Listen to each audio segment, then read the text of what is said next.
Jaron Jarvis Channel, Top 20 Scary Stories of the Day from Reddit nosleep. 2018-08-28.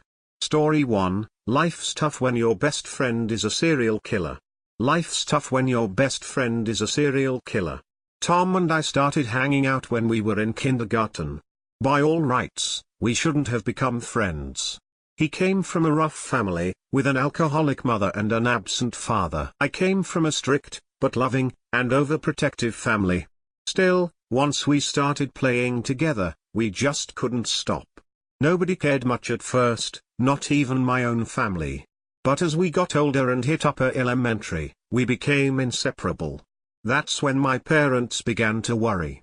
I don't think they worried about Tom so much. Despite the faults in his upbringing, he was always a good kid, very nice to me, and we played well together. They did, however, worry about his parents. To that end, we only ever hung out at school. Eventually, we made it to high school, and by that time everyone had accepted that we were best friends for life. My parents struggled with that, but eventually they relaxed. Sometimes, they'd even let Tom and me hang out around town, although they kept a close eye on us. What do I like about Tom? Everything. I like the way he twitches his nose before he sneezes, and the way he bounces on the balls of his feet when he's excited to tell me something. I like his brown, curly hair and the freckles dusting his cheeks. I like that he's the first person I see at school every day, and the last person I say goodbye to each night. Those feelings didn't change when the murders started happening. David was the first person to die. He was a grade older than Tom and me, and he bullied Tom mercilessly. Tom was an easy target. He didn't have a lot of money, he was awkward, and I was really his only friend. He attracted bullies like flies to honey. One day after school, David cornered Tom in the parking lot and punched him in the face. No warning, no reason, just punched him as hard as he could. He probably would have kept going, but I caught him in the act and raised hell about it, shouting for help and screaming at him. David took off and I dragged Tom to the nurse's office just as his eyes started to swell. He was extremely calm while the nurse treated him, but his silence was telling. He didn't stick around to hang out with me afterwards, he went straight home without saying a word. The next day, David was found dead at the local park. It wasn't a clean job by any means. He'd been stabbed multiple times in the stomach and had eventually bled to death. Everyone was in shock. Our town isn't exactly huge, and murders aren't commonplace. School was cancelled and the cops began an investigation. Unfortunately for David and his family, they had no idea what they were doing. You'd like to think that all cops are trained to handle a crime scene properly, but cops in a small town never really expect to have to do something like that. They barely gathered any evidence, and what they did manage to gather, they contaminated. There were rumors. Everyone at school knew that David had attacked Tom after school the day before. For a few days, people looked at Tom funny in the hallways.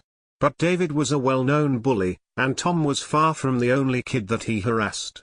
It could have been anyone at school. Hell, it could have been anyone in town. David's bullshit wasn't confined to our school alone. As for Tom and me, well, we never talked about what happened to David. We just kept living our lives as normal, both of us silently glad that that fucker was dead. The case dragged on, but it became clear that the cops were never going to find who did it. Eventually, people got tired of talking about it, and we all moved on. The next murder occurred several months later. This time it was a girl from our school named Stephanie. She was strange, she was pretty and smart and sort of popular, but that was never enough for her. She always wanted more. If you ask me, I think she was really insecure. And she hated me. She had hated me ever since we were in 7th grade and I got the part in the school play that she'd wanted. She was really the only person who tried bullying me in school. For the most part, I didn't let it bother me. I ignored her petty crap and went on with my life. Tom never understood that. Why don't you stand up to her? He asked me once, what's the point? I shrugged. She doesn't bother me that much anyway. Besides, ignoring her makes her even more angry. Stephanie was found in a dumpster behind one of the town bars. She, too, had been stabbed, but the wounds were more precise this time. She'd taken a knife to the jugular and had bled out in minutes. Once again, the police investigated. Once again, they came up with nothing. Once again, people started looking at Tom funny. It was common knowledge that Stephanie was obsessed with me. That she'd been bothering me all these years. And a few months after Tom's bully ended up dead, she met the same fate. Theories started forming. People thought of Tom as my knight in shining, blood-soaked armor. Just like before, Tom and I didn't talk about Stephanie's murder. I think Tom wanted to. A few times over lunch, he glanced up at me, opened his mouth, and then averted his eyes and changed the subject. As though he couldn't quite bring himself to say it. I didn't mind. As far as I was concerned, there was nothing to be said. We both understood each other without words, anyway. No matter what happened, nothing would change between us. The third and most recent murder happened only a month after Stephanie's. This time, it was a person with no obvious connection to Tom or to me. The town drunk, Lester, was found dead. Stabbed to death. He was a nuisance to everybody, especially the girls in town, who he liked to catcall and occasionally stalk, and the town is better for his absence. Even though Tom never had any dealings with Lester, he was called in and questioned by the police. Fortunately, I was able to provide him with a bulletproof alibi. Tom and I, you see, had gone to see a movie the night before in the town over. I even showed the cops our ticket stubs. Never mind that Tom and I had never been to a movie together, per my parents' paranoia. Never mind that the ticket stubs were actually from my younger sister and me. The cops didn't have to know that. They accepted my word without question. After all, I was a good, trustworthy kid, and agreed that they would keep my involvement a secret. I told them I was afraid of repercussions from the other students. In reality, I couldn't let my parents know what I'd done. They'd know I had lied immediately. Tom was released and the cops assured everyone of his innocence. Still, the kids at school wouldn't look to him. Nobody wanted to talk to him. I don't think that bothered him much. After all, nobody had really talked to him before. Except for me. This time around, Tom was bursting to talk to me about it. All of it. I wasn't quite sure why. Like I said, words were often unnecessary between us. Both of us knew where we stood, knew what was happening and why. But I care about Tom and, hell, if he really wanted to do this, we'd do it. A few nights after Lester's murder, I snuck out of the house. I made my way across town, not stopping until I was outside Tom's bedroom window. I knocked quietly and he appeared almost instantly, as though he'd been expecting me. A few minutes later, we were sitting in his backyard, talking in low voices. "This doesn't change anything between us," I said. He shifted nervously beside me, and I tried to sound as sincere as I felt. "You're still my best friend. Everything is just like it was." I could sense him shake his head. "You know that's not true.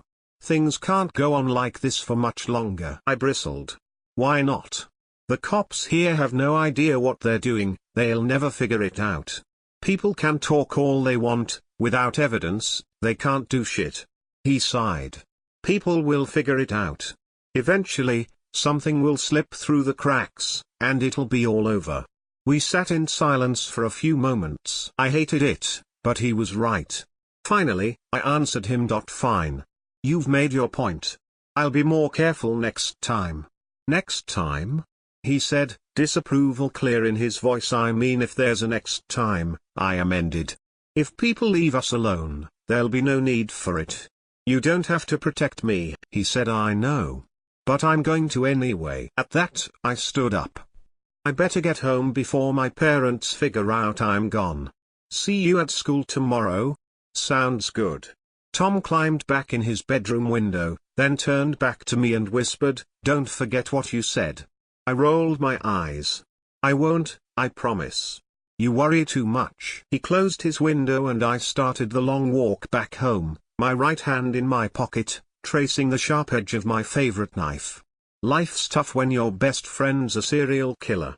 Honestly, I don't know how Tom does it. Story 2, be careful during the Hungry Ghost Festival.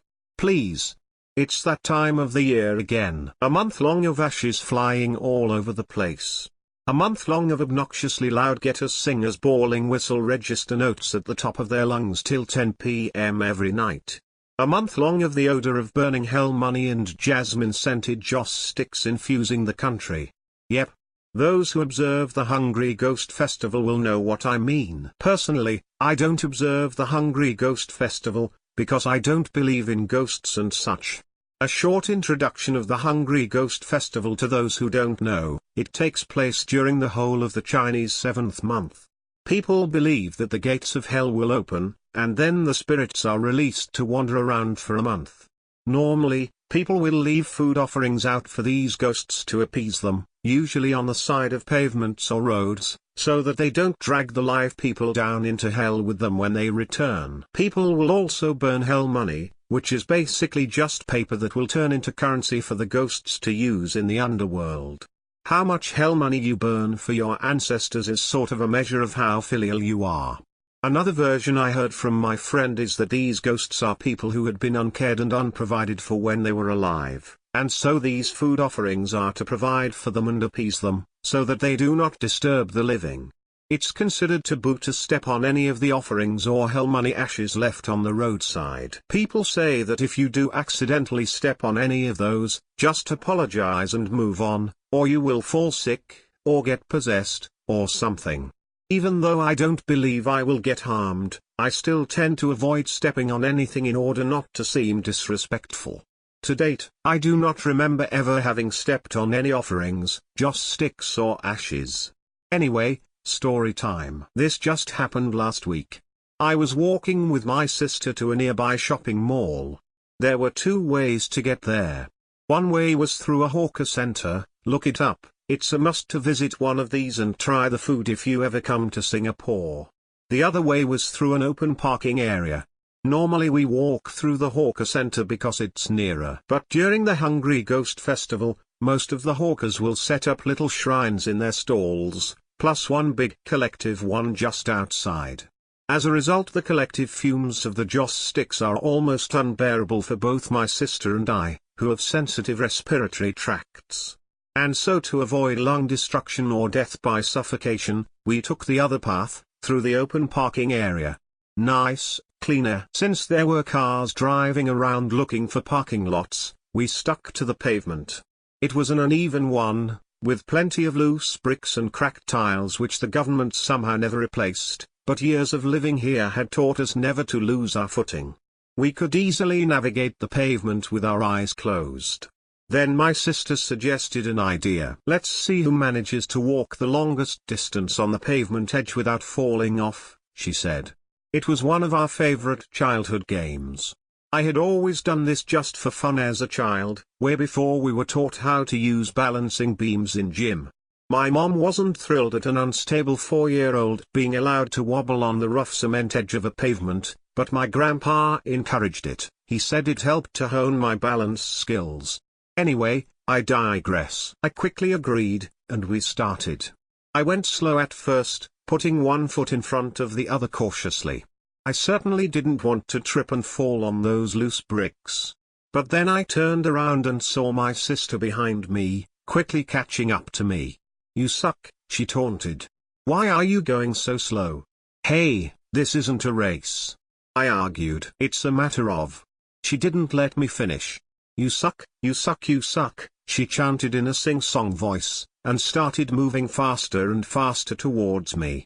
Not wanting to lose out, and not wanting her to crash into me on the narrow edge, I picked up my pace.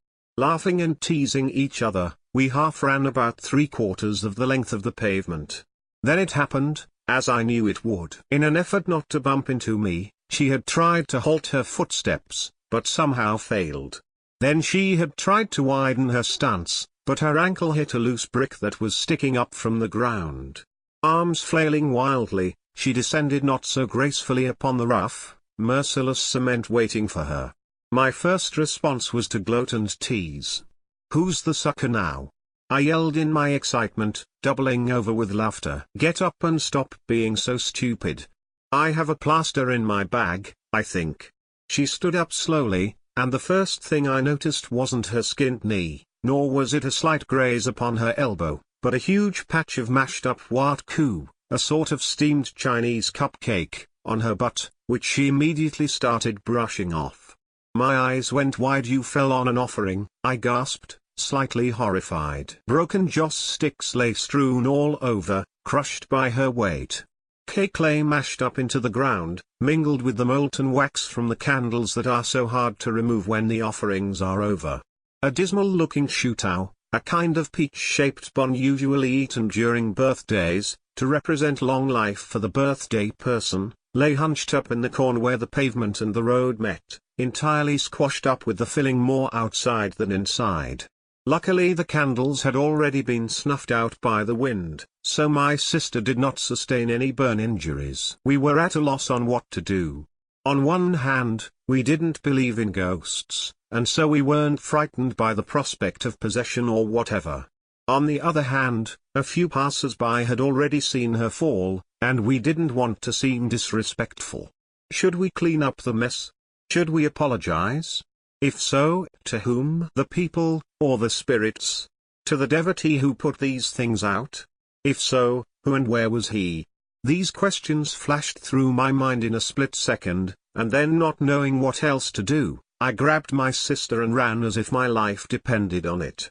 The next day was a beautiful Saturday morning. Not your typical storybook sunny morning with azure blue skies and all that, but a comforting one, with rain beating against the windows and mild thunder every now and then. It had a comforting beauty of its own. I laid cozily in bed for a few minutes, listening to the soothing sounds of nature. Then I looked over at my sister in her own bed. I could already tell she wasn't feeling so well. Her face was extremely pale, and she was sweating despite the cooling weather we get so rarely in this hot devil's armpit of a country. She could barely sit up without the whole room spinning, and her temperature was sky high, she said. I got worried. She has the strongest immune system in this whole family, and yet. I hopped out of bed to rummage for some Panadol and water, and told her to pop a couple of pills and rest. The pills would do their job. Something didn't feel right, though. As much as I tried to convince myself that it was just an ordinary fever, that she would be well again in a couple of days at most, something deep down inside of me knew it wasn't. That something knew it had to do with the previous day's accident. But that's all rubbish, I argued with myself. It's just some food left on the pavement by some superstitious people for the crows and ants to ravage eventually. It can't be for actual spirits. They don't exist. But how do you know they don't exist? The small voice shot back. Just because you haven't seen them doesn't mean they're not real. I had enough and spent the next few hours alternating between checking on my sister and drowning out the small voice at the back of my head with full volume music through my earbuds. Sunday came and went, and still the fever showed no signs of letting up. If anything, it had gotten worse. Getting worried, I asked if she was well enough to at least walk to a nearby clinic. I don't remember how, but somehow, she managed to drag herself out of bed and go down to the clinic with me. Even the doctor looked worried. He said she looked extremely dehydrated and asked if she was drinking enough water. She's been drinking plenty, I said. Goes through a 1.5-liter bottle within 2 hours. If that's not enough, I don't know what is. The doctor looked skeptical. All right, continue to stay hydrated then. Here's your prescription. We went to bed after the visit to the clinic. I desperately hoped that she would recover soon. Most of all, I hoped it was only an ordinary fever. I wouldn't want it to be anything else. I was woken up out of my sleep by a hand shaking me. Squinting up through heavy eyelids, I saw the silhouette of my sister. What do you want? I grunted, a little annoyed. It's like 3 a.m. If you want water, I left the bottle on your bedside table. It's not that, she whispered, even though there was no one else in the house to wake up. I had a bad dream. At first, my annoyance grew upon hearing the statement. So I suppose you want to come and cuddle in bed with me and hope that I can protect you, like the grown-ass woman you are? I retorted. No, it's not that. Sorry for waking you up. I just. She broke down sobbing. Slightly alarmed now, I felt a twinge of regret. Hey, what's going on? What happened? What did you dream? For a while, she sat on the edge of my bed, her body racked with terrified sobs, unable to explain what happened. I waited patiently while rubbing her back soothingly, waiting for her to come round. Finally, the sobs quieted.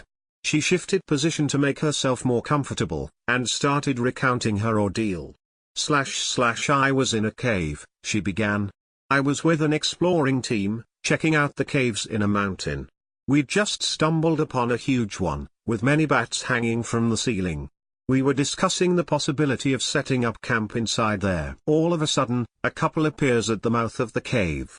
They seem to be shouting at us, trying to tell us something, that we shouldn't go in there, and we should come out as quickly as possible. They were only a few meters away from us, and yet we couldn't hear what they were trying to say. She paused for a while, then continued just as suddenly as they had appeared, they disappeared. We shrugged it off and started to set up our stuff inside. I was helping a teammate pitch a tent. The teammate told me to go grab a tent pole, so I went over to the bag where they kept the equipment. I reached in, felt around and took hold of what I thought was a tent pole. But when I pulled it out, to my horror, it had turned from a tent pole into a woman.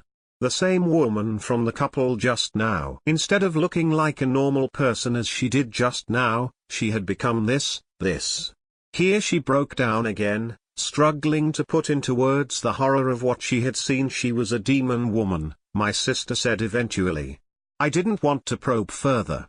How she could have known that the woman was a demon instead of just plain ugly, I didn't know, but I didn't want to upset her by asking. It was obviously too terrifying to recount, so I waited for her to continue. She stared at me, looked right into my soul, and at that moment I could feel her reading all my innermost thoughts, all that had ever happened to me since the day I was born, all the memories I had repressed in the recesses of my heart. She knew all of them. Just in that split second. And then what? I questioned, after half a minute of silence. I don't believe in ghosts, but I must admit that night her recounting of her dream sent chills down my spine. And then I heard a voice. She didn't open her mouth to talk or anything, but I just knew it was her voice. I heard her telling me, a warning. I don't know if it was a warning or a threat, or... I couldn't contain my curiosity. What did she say? She said, first you show the utmost disrespect to my husband and I, you trample and mess up our sacred offerings, and then you come into my cave, my home, without my permission. Let this be the last time you do so. It's a pity for me and a good thing for you that my husband is so merciful, or I would have had you the first time. Of course I pleaded with her, trying to convince her that I had no control of what I was doing in the dream, and... Here she started screaming and sobbing for all she was worth. For a moment I feared she would succumb to the hyperventilating. I ran for a plastic bag, but when I dashed back into the room holding it, she was strangely calm again. A sort of weird aura surrounded her, and she was sitting up with a kind of strength she hadn't had since the fever. Her eyes looked glazed over, as if she'd just seen some sort of vision. So, what happened next? I asked cautiously, dropping the plastic bag and tensing every muscle in my body, ready for whatever unpredictable action my sister would do next. She opened her mouth wide, wider than any snake you've ever seen. And I caught a glimpse inside her gargantuan mouth, which seemed to swallow up all my surroundings, including myself. I saw the underworld. I saw the millions and millions of souls being tortured, and I heard their screams. Their screams I will never forget. Unlike any other sound that you would expect to come from a human. Guttural, echoing, mingling with the screams of millions of other sinners being punished for their crimes. The last thing I heard before I woke up was her voice saying that next time, if it happens again, I will join them. Tell me, she added, gripping my shoulders with sudden fierce intensity and staring right into my eyes. Tell me that I will be able to erase the memories. Tell me I can forget. Tell me how. Their screams, their pain. She trailed off here, her fingernails still digging into my shoulders, creating little crescent-shaped marks. Her eyes, plain and glazed over, stared right into the depths of my soul. Then without another word, she marched right back to her own bed, fell down in it, and was instantly sound asleep. I suddenly realized that my own legs were shaking so badly I could barely walk back to mine. She hasn't been awake since. She's not dead, but I can't get her to wake up. No amount of shaking, calling, blasting music or movies at full volume, or anything, can get her to wake up. She's now in the hospital under examination, but the doctor says there is absolutely nothing wrong with her. Even her temperature is normal now. The fever is gone. But she just won't wake up and I don't know what to do. I can't decide if this is a case for the doctor or an exorcist. Whatever it is, I really hope she wakes up soon. This is all my fault. I shouldn't have grabbed her and run off. I should have just apologized like people say. It's too late for that now, though. I can only watch and wait. I never believed in spirits, but just because you don't believe in them does not mean they are not there. Be very careful. Story 3, I really want to kill myself, please help. I need help. I really want to kill myself and I'm writing this in the hope that someone who's had a similar problem can help me out. As a heads up, I'm going to reveal some embarrassing and distasteful personal information in this post. I'm sorry to bother you all with that, but I don't know what else to do. Also, I'm injured and typing this on my phone in a rush, so I'm sorry about any grammar or spelling mistakes. I'm an expat living in Hong Kong. I'm from a Western country, doesn't matter where, and I've been here for 3 years. I loved it at first, but recently my life has taken a bad turn and now I'm totally screwed. I'm in finance and work very long hours. I make a lot of money, not showing off, but it's true and taxes here top out at 15%, so I have a lot of disposable income. And if you know Hong Kong, you'll be aware that life here is super fast-paced. I was a serious, hard-working guy back home, but I really lost myself in the crazily hedonistic expat party lifestyle here. I basically spent my first 2 years in Asia in a haze of drinking, girls and drugs. All the expats I know lead this kind of life, so it didn't seem to be anything unusual. Every time friends from home came to visit, they were jealous because I was having so much fun while still making bank. I spent a lot on coke and, I really regret this now, working girls. It's actually easy to meet girls to date, but work is stressful. I work 14 to 16-hour days, and given the general craziness here, sometimes I just craved a quick release. There are a lot of gorgeous girls from Southeast Asia and they hang out in bars in a party area called Wan Chai. Prostitution is legal and it's everywhere. About a year ago, I fell on hard times. There was trouble at work and I worried I might lose my job. My drug use skyrocketed and I started drinking heavily. I mean, a lot. I was averaging 1 to 2 bottles of red wine on weeknights. Weekends were worse, generally much worse. I also went to Macau, which is a former Portuguese colony next to Hong Kong with legalized gambling, just FYI, and I lost a lot of money on blackjack. As a result, and also because I spent a lot on hookers, I got into debt with some nasty local people. They haven't been violent, yet, but to cut a long story short, I haven't been able to make all my payments and they keep increasing the total amount I owe. I know this sounds crazy given that I work in finance. Actually, I kind of took some money from work. Won't go into details here, and although no one has said anything, I can tell people are catching on to me. It's freaking me out, TBH. The worst thing happened a couple of weeks ago. I went to the doctor for a checkup and it turns out I'm HIV positive. I'm 100% sure I got it from one of the hookers. I used to have a lot of unprotected sex when I was fucked on coke and booze. I know, I'm an idiot. There was one girl in particular, an Indonesian I used to see regularly, and I always raw-dogged her. To make everything even worse, I have a girlfriend, please don't judge me, a sweet Japanese girl, and I couldn't bring myself to tell her.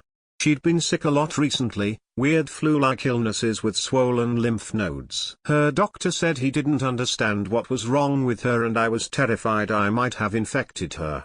She's been nothing but sweet and supportive through all my troubles, and I've ruined her life with my disgusting, self-destructive behavior. So after I got the diagnosis, I decided to commit suicide. I got some powerful sleeping pills, easy because many pharmacies here will sell you anything without a prescription, wrote a long email to my girlfriend, let's call her Shiaki, not her real name, drank a bottle of red and half a bottle of vodka and downed all the pills. A few minutes later, I got nauseous and passed out. I woke up to find Shiaki shaking me, screaming and crying. She had found me sprawled out on the couch, surrounded by empty bottles and pill packets. I was hungover but otherwise okay. I thought I'd thrown up the pills, but there wasn't any vomit, and I had definitely taken them all. Shiaki had read my email and rushed to my apartment. She was sobbing and asking what I was doing, writing emails telling her to get tested for AIDS. I mumbled something about how I had said HIV, not AIDS, not the same thing, but she was hysterical. I told her the truth and she ran out of my apartment screaming her head off. I haven't heard from her since. She's not answering my calls and she's unfriended me on Facebook and blocked me on WhatsApp. I was stunned by what had happened and went for a walk to clear my head. To be honest, I also had a few beers in one chai.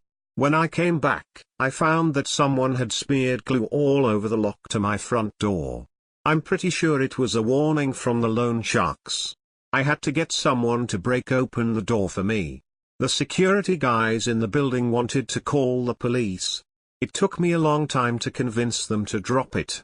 I had obviously cocked up my attempt and needed to try again. I did some research on the deadliest, most dangerous drugs sold in pharmacies and bought everything I could get my hands on. I won't name the drugs here because I don't want to give anyone ideas.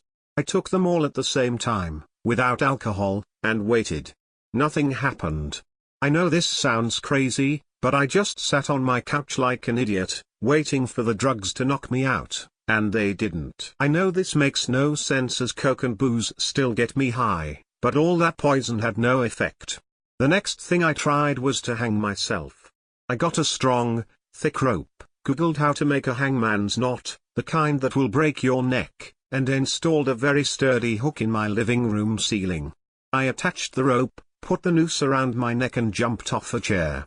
It hurt like hell, but the rope didn't break my neck. I was just spinning around in the air. I must have hung there for half an hour until I gave up and pulled my head out of the noose. I had nasty-looking bruises around my neck but otherwise, again, I was fine. I was freaked out.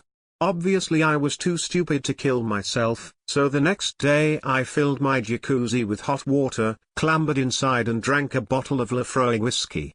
Then I cut my wrists open with a box cutter. I thought the whiskey would help with the pain, but it hurt like a bitch. Still, Reddit, please believe me when I say that I carved up my wrists like they were Thanksgiving turkeys. Seriously, I'm talking many deep incisions here. There were a few drops of blood, it looked weirdly pale, like red sweat, and then nothing. I just sat there, pissed and in excruciating pain, sobbing like a little kid, and nothing happened. Has anyone ever had an experience like this? I was getting desperate, so after the cuts had sort of healed, there were still open wounds, even though there was no blood. I decided to jump off a skyscraper. That's how most people commit suicide in Hong Kong. This is the most vertical city in the world, almost every building is a high-rise. I hadn't considered it before as I'm terrified of heights, but it seemed like the safest method. I went all the way to the top of the Bank of China Tower, which is one of the tallest buildings here, and easily accessible to the public, climbed over the railing and jumped off. There's a bit of memory missing after that. I must have blacked out during the fall and woke up in a basement room. I was ridiculously sore and covered in bruises and cuts. There's a shattered ceiling window overhead. I must have smashed through it and into this place, which seems to be an underground storage room.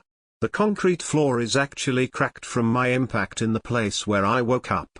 There are bits of glass everywhere and some shards are stuck in my back and legs. Hurts like hell. No one seems to have been here in a long time. Everything's dusty. There are shelves with some tools on one wall, but otherwise the room is empty and the only door is welded shut. This is not unusual in Hong Kong. Buildings here are designed according to Feng Shui principles, so sometimes entire areas need to be abandoned. I'm a mess. I can barely walk and it hurts too much to pull out some of the glass chunks. Incredibly, I don't seem to have broken any bones. One of my teeth is chipped, but that seems to be the only other injury I suffered. And this is after I jumped off one of the highest skyscrapers in the world. I've been here for maybe 6 hours. My whole body is covered in blue and black bruises and my fingers are swollen and stiff, so it's taken me a while to type all of this on my phone. This post is much longer than I had expected, but I had to get everything off my chest. Can anyone help me? I still want to die, I think. The HIV has ruined my life, although given what just happened I don't know if it will actually kill me. Did the hooker who gave it to me infect me with something else as well, something that made me invincible? Is this some weird tropical disease? Seriously, for a while it felt like some higher power protected me, like God or something, but I'm not a religious guy and everyone in my family is atheist. I almost felt good though, for a little while, but then I thought about what a turd I am and now I want to die again. Please, I'd be so grateful if someone could shed some light on what they think might be going on with me. I also don't know how to get out of here. The ceiling window is too high up. I could call 999, the local equivalent to 911, but I'm worried the police might arrest me. I haven't shown up at work for days, so people there might have figured out what I did. I'm worried they'll think this is a hiding place. Who's going to believe I've jumped off a 600 feet skyscraper and only chipped a tooth? And even if I do get out of here, where can I go? I'm worried the loan sharks are looking for me. Still, I know this is asking a lot, but if any Hong Kong Redditors are reading this, could you help me out? I think the storage room must be next to the west entrance to the Bok Tower. I don't have anyone else to contact. Shiyaki has blocked me and all my friends work with me, so I can't risk asking them.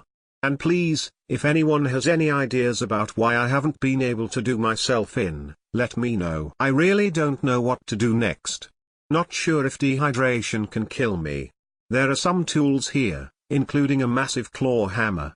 I could try to use that, but I'm scared of the pain and also of surviving but being disfigured. Still, if I can't get out, I might have no choice. Frown. No sockets here. My phone has 22% battery left. I've discovered it has something called superpower saving mode, so that might help it survive a bit longer. I'll be around for as long as I can.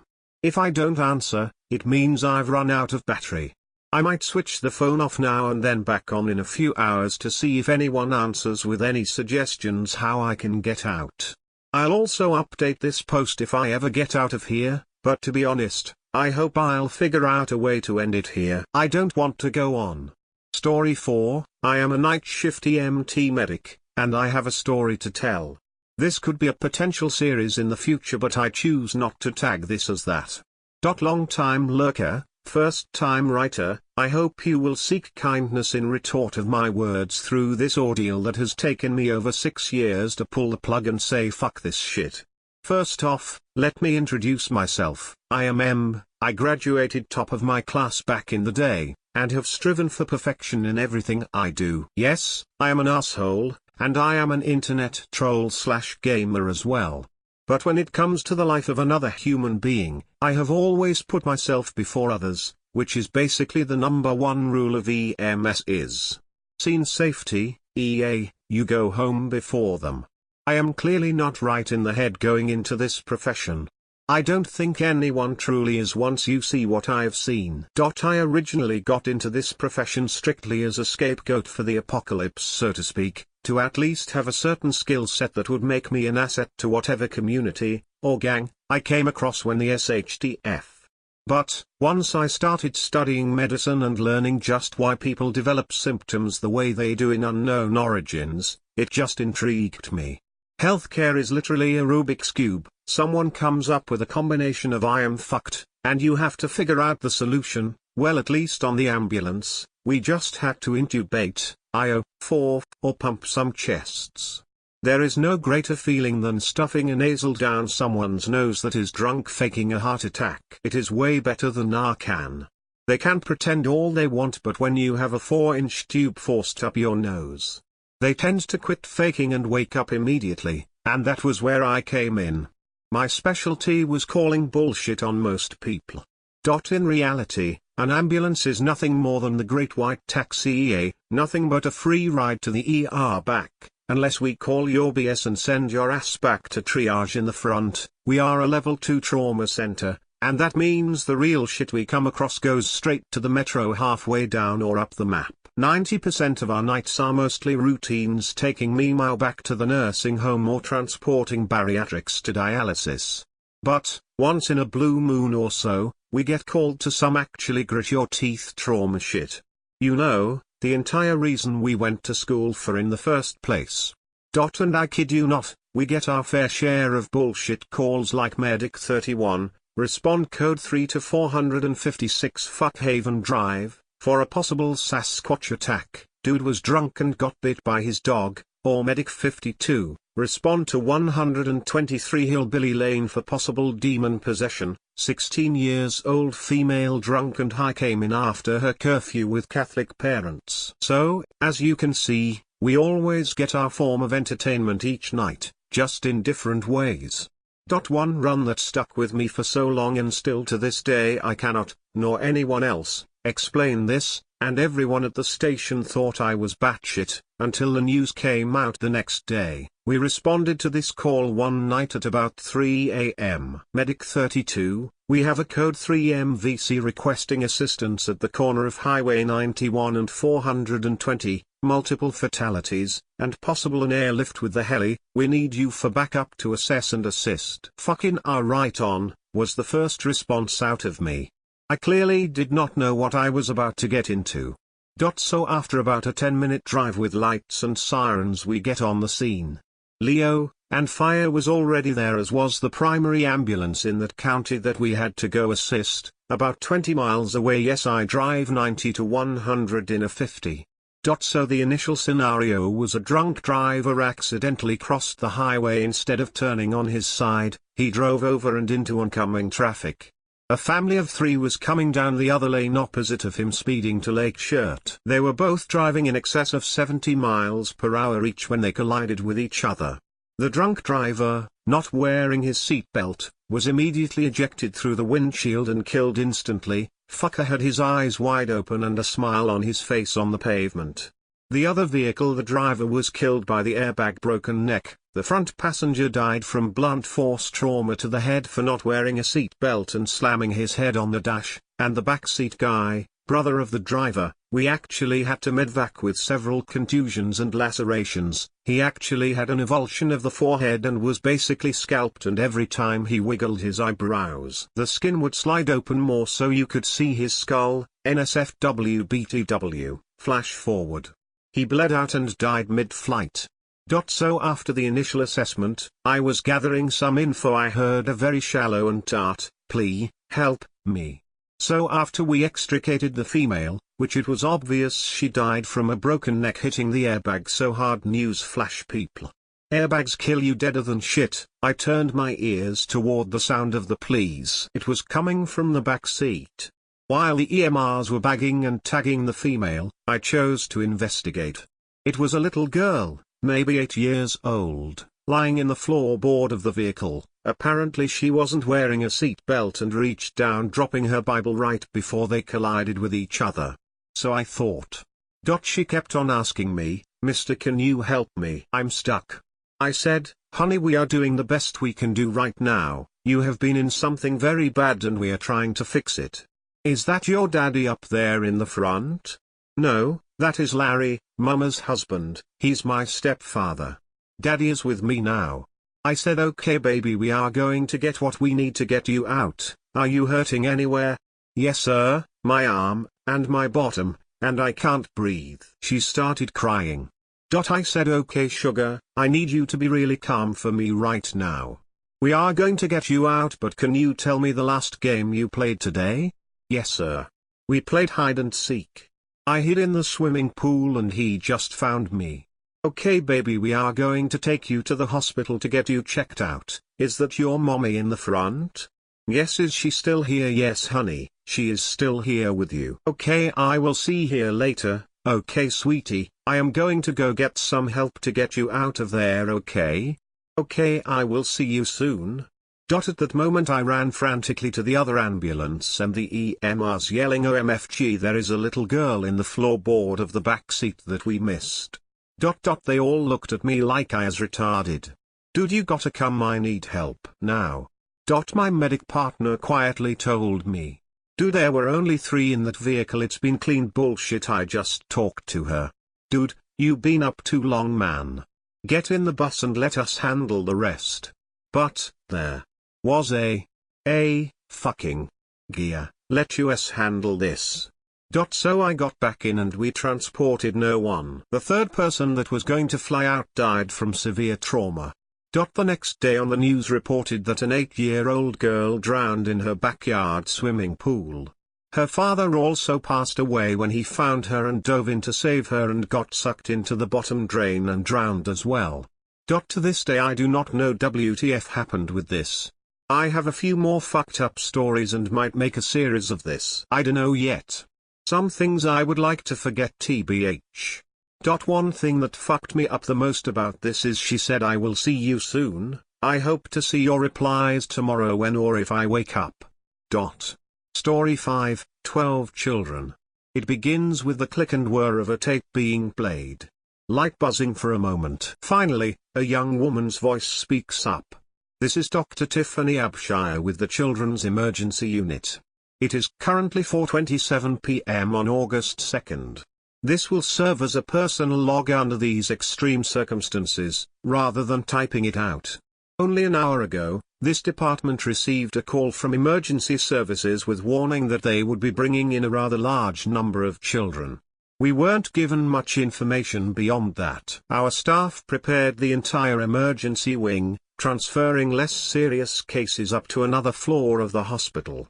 The children that arrived were not what we expected, malnourished looking, but not in terrible condition other than the dirt and grime on their school uniforms. Nurses have placed each child in their own individual room. There was also an adult woman with the children, and while we assume this is the teacher, we cannot be sure until we can get someone from Psychiat City Hospital. The woman is catatonic and unresponsive, seeming in the worst condition of the group. I will be joining Dr. Fieldsman in the initial interviews with these children, but we can't do much for them until we can contact the school and the parents. The tape resumes that light, low buzziness that indicates a pause between recordings for about 5 seconds before the doctor picks up again. Dr. Abshire. It is now 5:30 p.m. and we haven't gotten anywhere with the children. We have no records for these patients and finding a way to reach their school has been challenging. The officer in charge of the case came and spoke with me shortly after the children arrived. He states that he was driving on a bridge that passes over the nearby lake when he spotted a rather large passenger boat out on the water. The children were desperately waving for attention, for rescue. Shortly afterward, 12 young students and their Catholic school class monitor were pulled up onto the bridge from the boat, which apparently had died some days or even weeks ago. He didn't know much beyond that. He made a personal comment, something that always makes us feel a little more optimistic as doctors. They seem like strong, resilient little kids. More hungry than anything else. I think they'll make it. BZZZZZZZ.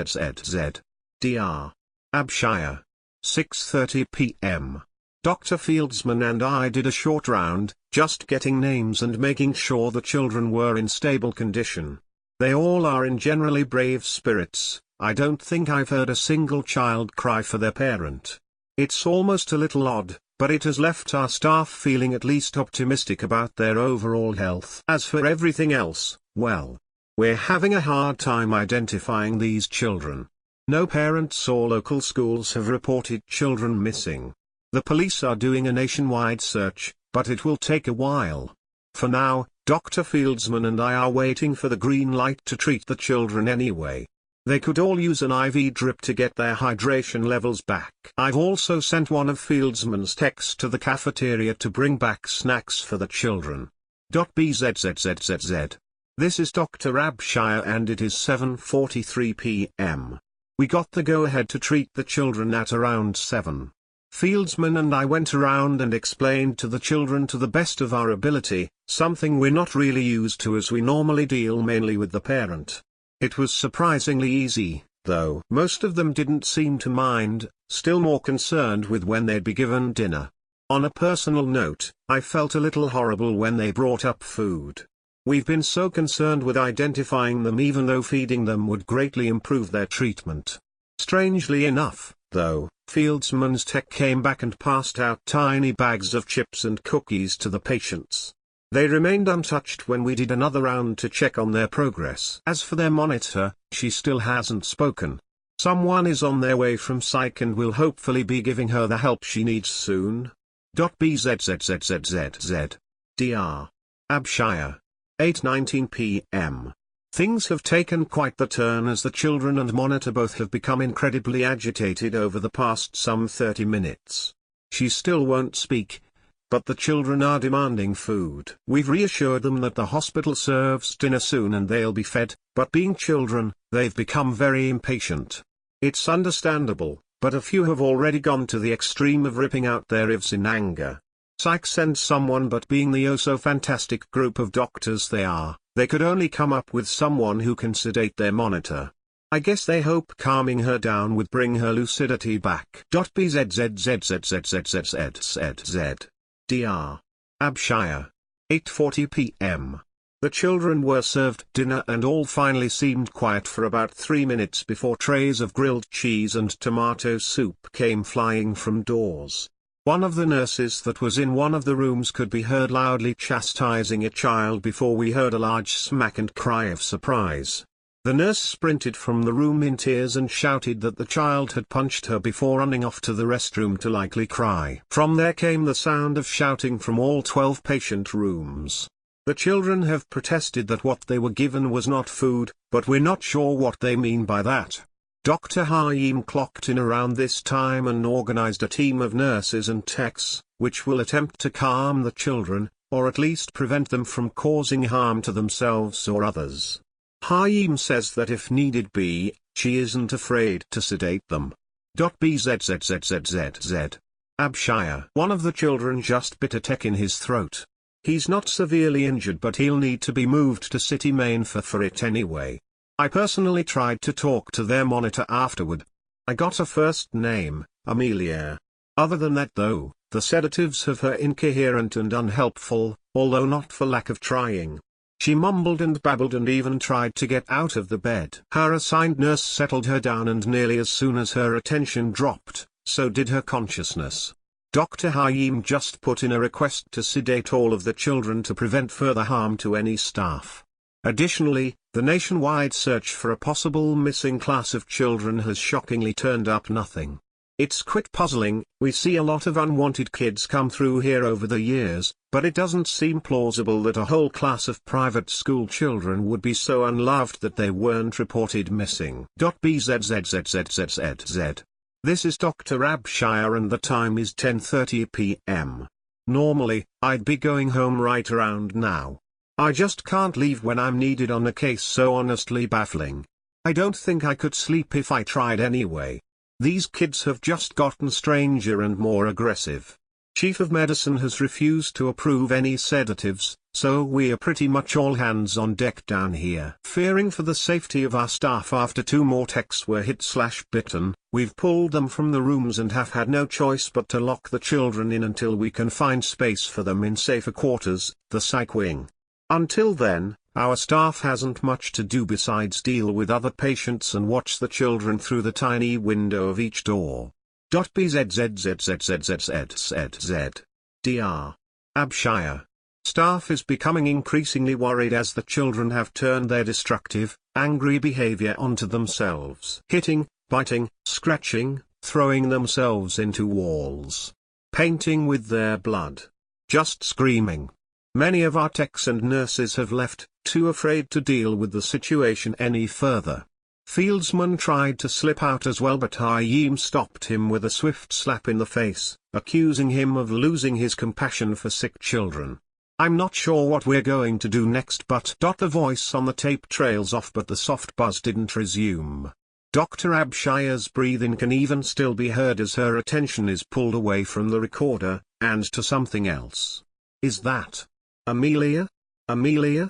Hey, what are you doing out of your room? Bzzzzzzzzz. Before any speaking starts, there is a lot more clear and distinct chaos in the background. Yelling and laughter. It all sounds very frightening, although it begins to distance as Dr. Abshire's panting can be heard. There is the sound of a door closing and a little more shuffling around. This is Tiffany Abshire. I am hiding under my desk, in my office at City Children's. I'm so scared. A pause. Amelia let the children out of their rooms. They went berserk. Within moments, the nurses' station of the emergency wing became an absolute madhouse. I've never seen anything like it. Frail, sickly little children, coming at full-grown adults with the strength of men. No. Not men. Monsters. I watched as two little girls dragged Dr. Fieldsman, one leg each, from one end of the hall to the other, playfully laughing and skipping as he bled from two very distinct bite marks on his neck. When they reached the end of the hallway, both screamed tag before pouncing onto him again. I broke my eyes from the gruesome scene, but they only locked onto another, and another, and another. I crouched down behind a toppled-over stretcher, but it was almost immediately knocked into by Dr. Hayim, who was fighting off a buck-toothed 7-year-old with a stainless steel tray until Amelia got a hold of her. She actually said, "Not so fast." She spoke with a fairly posh English accent that I didn't notice at all when she was mumbling at me earlier. With one swift motion of her hands, Hayim's neck was broken and her body dropped heavily to the floor. That's when Amelia's eyes locked with mine and I knew I had to run. It was over already anyway. Every adult there lay dead or dying on the floor, knelt over by hungry children who tore at them with teeth and nails. Another pause. Oh God. I think they're coming. Sure enough, tiny footfalls accompanied by an adult's approached at a frighteningly rapid pace in the background of the recording. Abshire is whimpering as the door slowly creaks open and another woman's voice, deep and very posh, is heard on the tape. Just one more, darlings. We'll leave this wretched place and go home. Dissonant cheers come from 3 or 4 small voices. There is another pause, and then indescribable screaming for only a moment before the tape cut out. There are no more recordings after this. After listening to all of this, I put the recorder in the drawer of the desk that I had found it under. Upon being hired here at City Children's, I was excited to be a doctor making a difference in an emergency wing that I was told was recently abandoned by its staff as some kind of workers' strike. Since coming here, however, nobody seems to believe that story, and now that I've heard this recording, I don't believe it either. I've since been looking around the hospital, and while I've found a few things that are frightening, nothing has struck me more than a plaque with a photo that hangs in the middle of the emergency wing's nursing station. It's an award given to outstanding doctors and staff, with each staff member's name engraved on their own little gold plate. The photo is missing, but 3 standout names are there. Dr. Kyle Fieldsman, Dr. Davina Hayim, Dr. Tiffany Abshire. Story 6, Never Abort Your Demon Child. I grew up in those rural towns that all horror stories seem to come from. Growing up with my family has been a mix of ups and downs. I was going through what my parents were hoping was just a phase of teenage rebellion. My mom almost had an aneurysm when I shaved my head, and my dad almost took me straight to laser removal after my first tattoo. Apart from those fights, we all got along well. Sure, I was an only child, and my parents had made it clear that they were unable to have other children. They said I was their miracle. My childhood was not very remarkable and is worth skipping over to the important part. A month before my birthday, I got home, tired. High school was over for good and the parties had been insane. I was slightly hangover, but I promised my parents I'd have breakfast with them this morning. To my surprise, the table was already set, and my parents stopped talking when I walked into the room. Wow, well, not gonna complain about you guys not speaking when I'm here today. You are right, Mom, Drinking is definitely dumb. I thought my mom would laugh or make a sarcastic comment to answer, but nothing. They seemed serious. Oh God, what had I done wrong? Did they find weed in my room? Did they get my grades and found out I exaggerated on how well I was doing? Please, Leah, sit. My father said. I could feel the anxiety kicking in. This was definitely something serious. Leah, you know we have never minded that you wanted to explore different religions. You told us that you didn't like ours, and we have accepted this for as long as we could. But we can no longer deny our duties. And your duty. My throat felt dry, or maybe my brain felt dry, like it was made of cotton candy. Maybe it was just the hangover. Maybe I was going to puke. I know parents. I know. I didn't. My mom grabbed my cheek and smiled. Leah, it is now your time to join us. You are old enough. We have allowed you to be your own person, but you are an adult now. Do you understand? I nodded. I knew my parents liked their cult. But it was just that, another dumb religious cult. I could just try my best to not disappoint them and then I'd leave for college and be free. But of course that's not what happened. A week later was my initiation. 3 weeks before my birthday. I want to say I was drugged. That I took a bunch of LSD.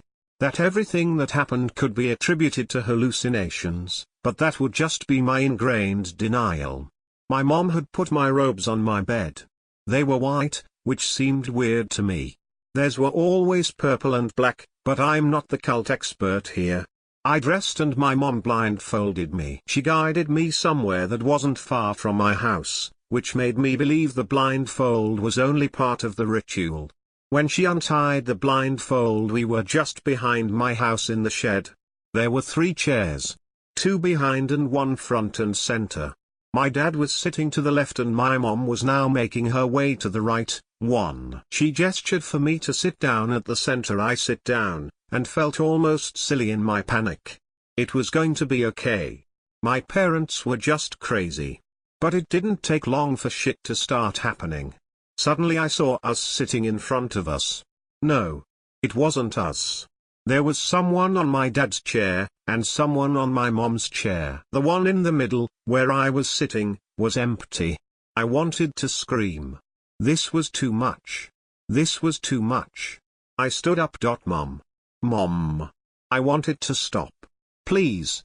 My mom held my arm. I almost wanted to convince myself that she did it to calm me, but the strength she used tells a different story.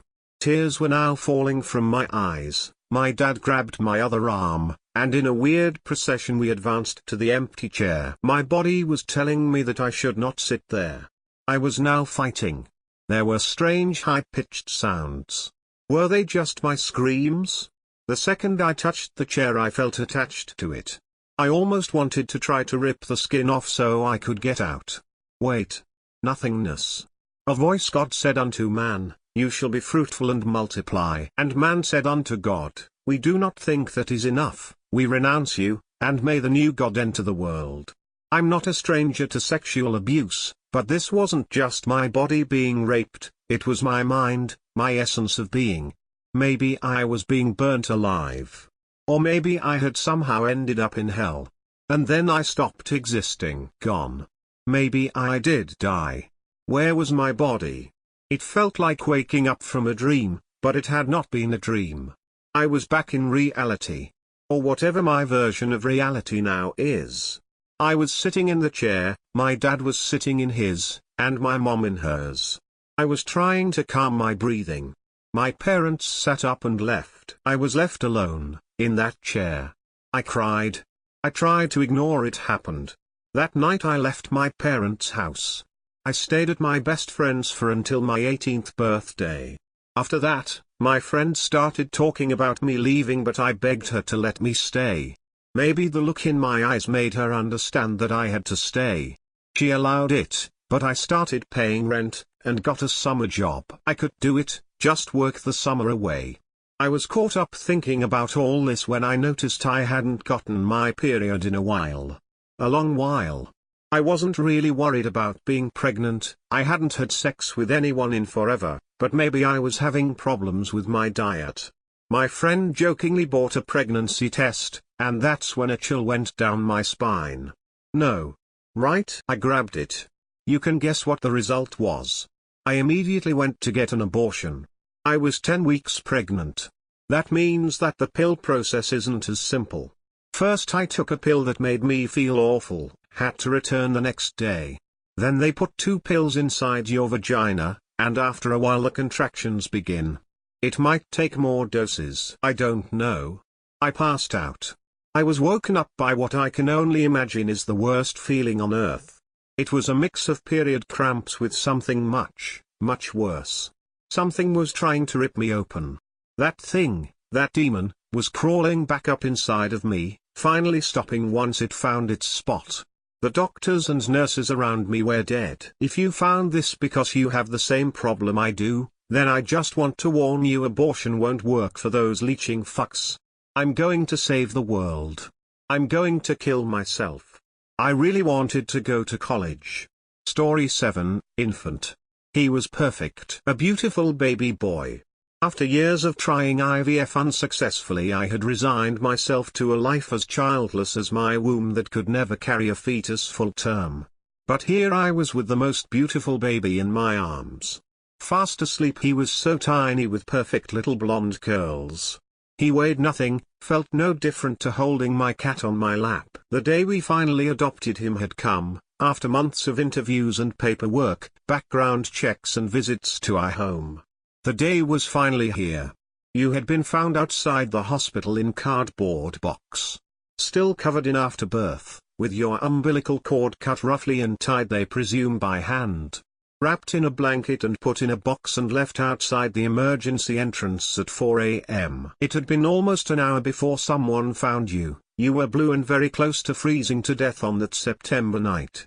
The wonderful nurses at the neonatal intensive care unit had lovingly brought you back to health. Put you on a drip in an incubator. Your precious little self. I felt like the luckiest woman in the world taking you home that day. Your nursery had been prepared over the last few weeks. John had decorated it and built all the furniture whilst I'd picked out the bedding and your lovely little clothes. The first night I slept in the armchair of your nursery. When I say slept, I mean I checked you every half hour to make sure I could see your little chest rising with each breath. I didn't mind the loss of sleep.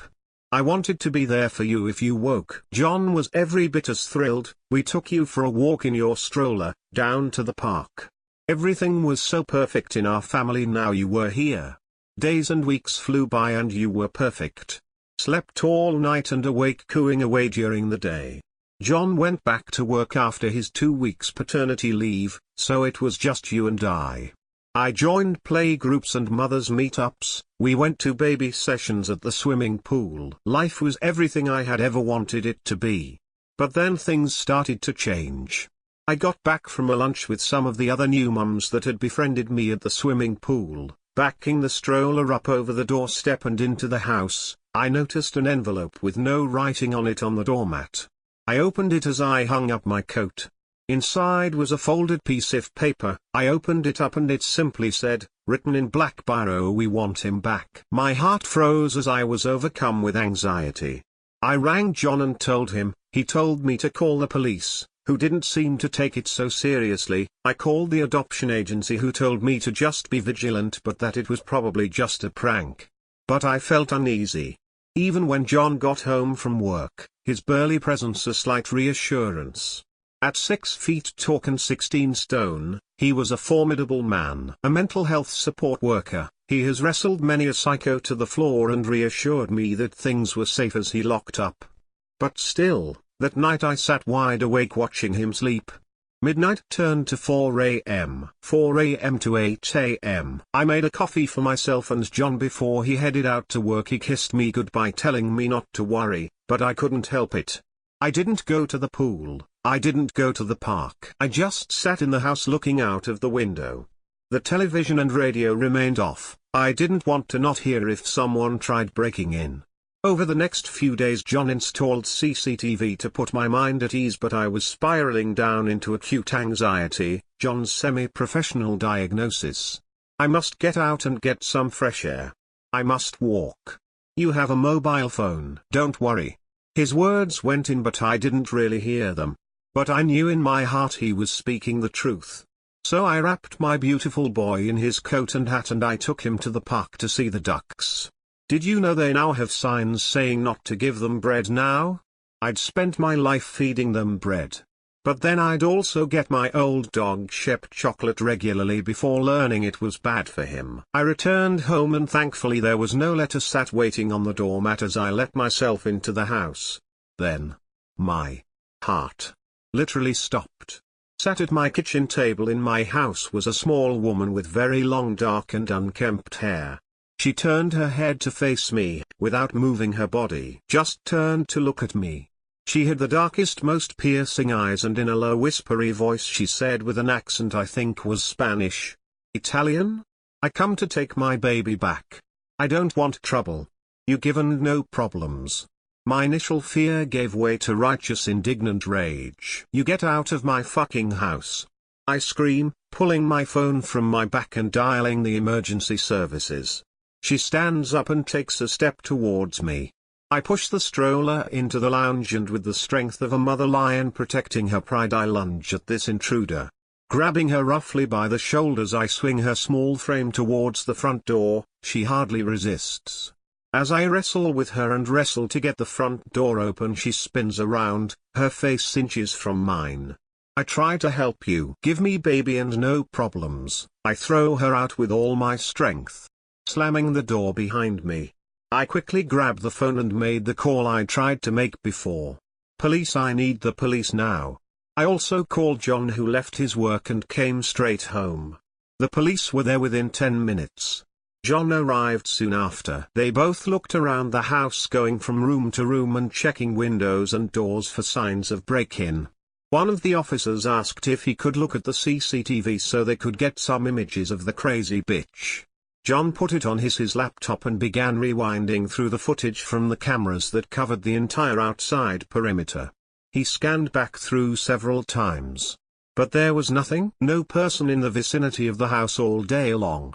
Story 8, it's always dark in my town, and everyone knows why.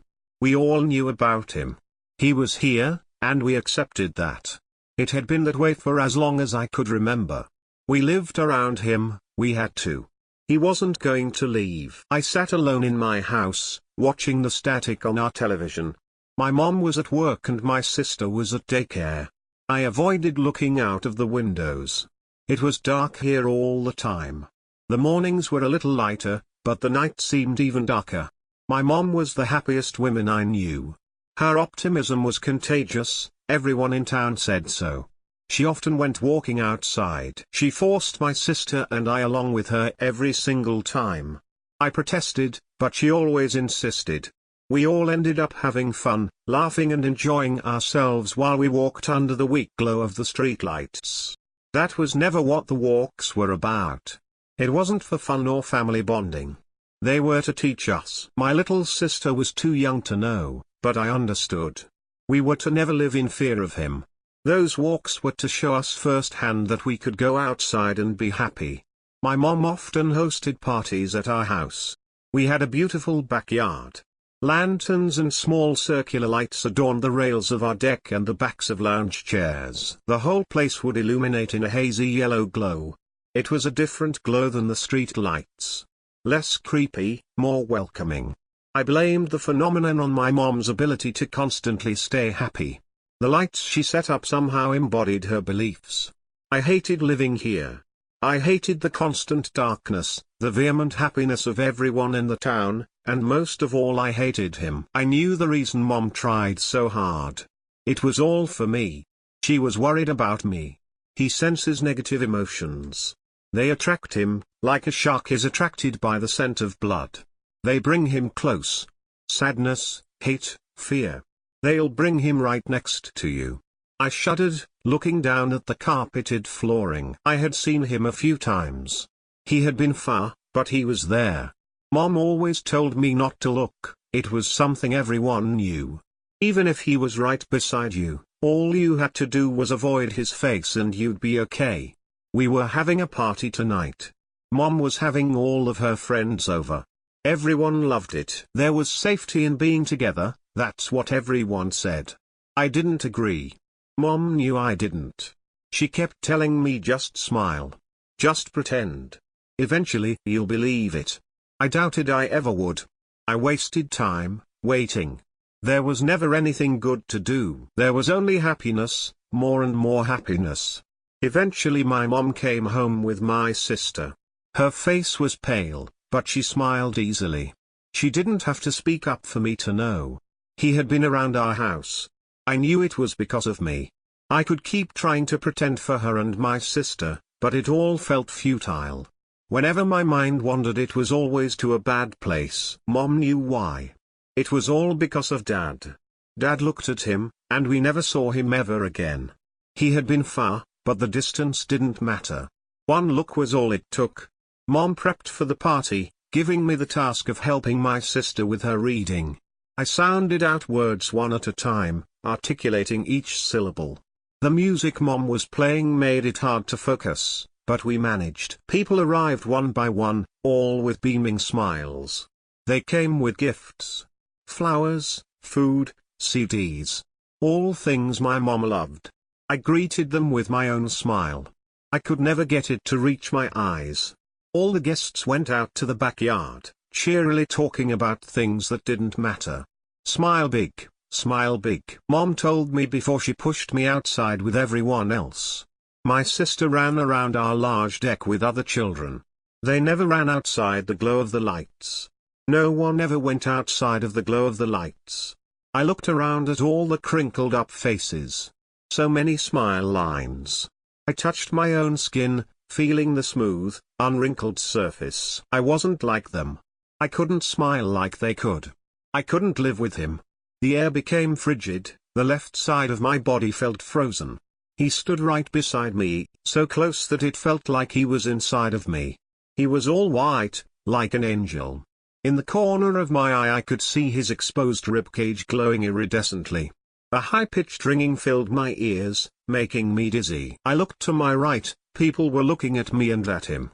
The ones that weren't looking cowered in fear, tears falling out of their tightly shut eyes. I couldn't hear their sobs of anguish or cries of fear. All I could hear was him. I opened my mouth to tell them to shut their eyes, but I knew it was too late. Their eyes glowed with a beautiful white light, their expressions grim. Without a word they stood up and walked beyond my mom's lights. The darkness opened its arms to them, swallowing them whole until I could no longer see their faint glow. I watched my little sister walk in a straight line with all of the other children, their eyes glowing softly. She turned back. I thought she was looking at me, but she wasn't. She was looking at him. With that she disappeared, just like everyone else. I looked at her wistfully, knowing that would be the last time I'd see her shiny blonde hair. I walked inside without a word, ignoring my sobbing mother. He followed me every step of the way, he was so close, like a second skin. That's why I'm typing my story out here. Please, do not come to this town.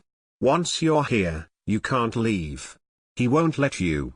Even now I can feel his cold presence right behind me. Do you think if I smile enough, he'll leave me alone? Story 9, Peter Teller should have stayed missing. Now here's where it gets weird. Davis and I stepped out of the elevator and into the hallway. You mean it wasn't weird enough already? I asked. We were on floor 25 of a high-rise deep in the heart of the city. The penthouse suite. Halfway down, Davis turned. So, let's go over it so far. Tell me what we know. Okay, we saw the security tapes. Peter Teller runs into the lobby at midnight last week. He looks distressed. Sweat running down his brow, rubbing his hands and face a lot. He talks to the doorman for a minute before running into the elevator. Tapes on this floor show him entering his apartment. No tapes inside the apartment itself. And what did he say to the doorman? He asked him to not let anybody he didn't know inside. Davis pulled out her key. Here we go. The door was blocked by a large pile of mail sitting in front of it. We had to step over the letters and magazines to get inside. Stepping into Peter Teller's apartment was like entering a mansion. Doors stood side by side on every wall. Art pieces hung on every available hook and sculptures glowered from every corner. Davis sighed. This place takes up the entire top floor. There's no telling how many rooms there are. He lives alone, too. I took out my notebook. Who was it that reported him missing? His daughter, Karina.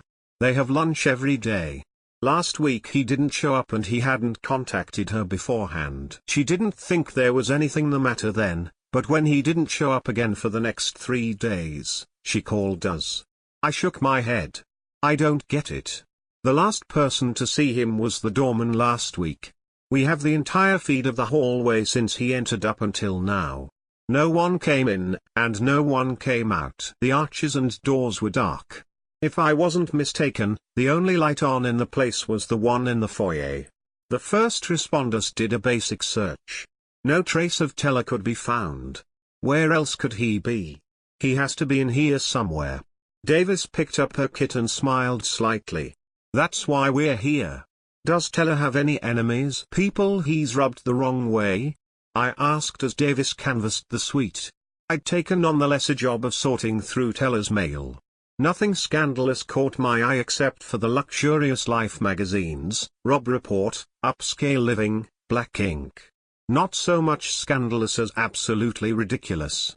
I flipped through the magazines and saw advertisements for yachts, exotic vehicles, and private jets. Even the watches cost more than my yearly salary. You can't reach this level without clawing people's eyes out, stepping on toes, and pissing people off, Davis replied without turning her attention away from the artifacts she was examining.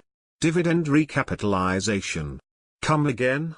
I asked, tossing the magazines to the side and checking out the rest of the mail. Without opening the letters, there wasn't much I could get besides the names of companies wishing to contact Teller. Teller is a sleazeball. He made his money in private equity, but it was more like fraud. He buys up struggling companies, then borrows a bunch of cash against them, telling banks and investors that he's going to turn it all around. They overborrow and don't invest the money into the business. They slowly let them wither away until it's time to shutter the doors, and then it's a matter of keeping on executive management through the bankruptcy processes, which means extravagant bonuses and severance packages. Hundreds of stores close down and thousands of people lose their jobs. So yes, Teller has enemies. From the lowliest store associate to investment firms and major banks, Davis explained. That doesn't help at all, I replied, setting aside the mail and joining Davis in examining the decor. How about jilted lovers? Davis frowned and shook her head. Listen, she said, turning her attention away from the statue she had been checking, if Teller's disappearance was typical, we wouldn't be here. At least, I wouldn't. You need to think wider. There are realms of possibility here which you wouldn't even fathom. She reached out and took the arm of the statue she had been examining and turned it. A rumble filled the silent penthouse as the podium slid to the side, revealing a hidden elevator door. A moment later, the doors parted open, inviting us inside. Davis hurried into the elevator, gesturing for me to join her. How do you know about that? I asked, not budging from my position outside of the elevator. The grin she wore suggested that she knew much more about Peter Teller and this place than I did. As I said, partner, you have to start thinking wider. She spread her arms out wide to demonstrate. With an awkward chuckle and a nod, I shuffled over to join her in the elevator. Among the many interesting things about the hidden elevator, was that the buttons were unlabeled. Davis shrugged and began pressing all of them.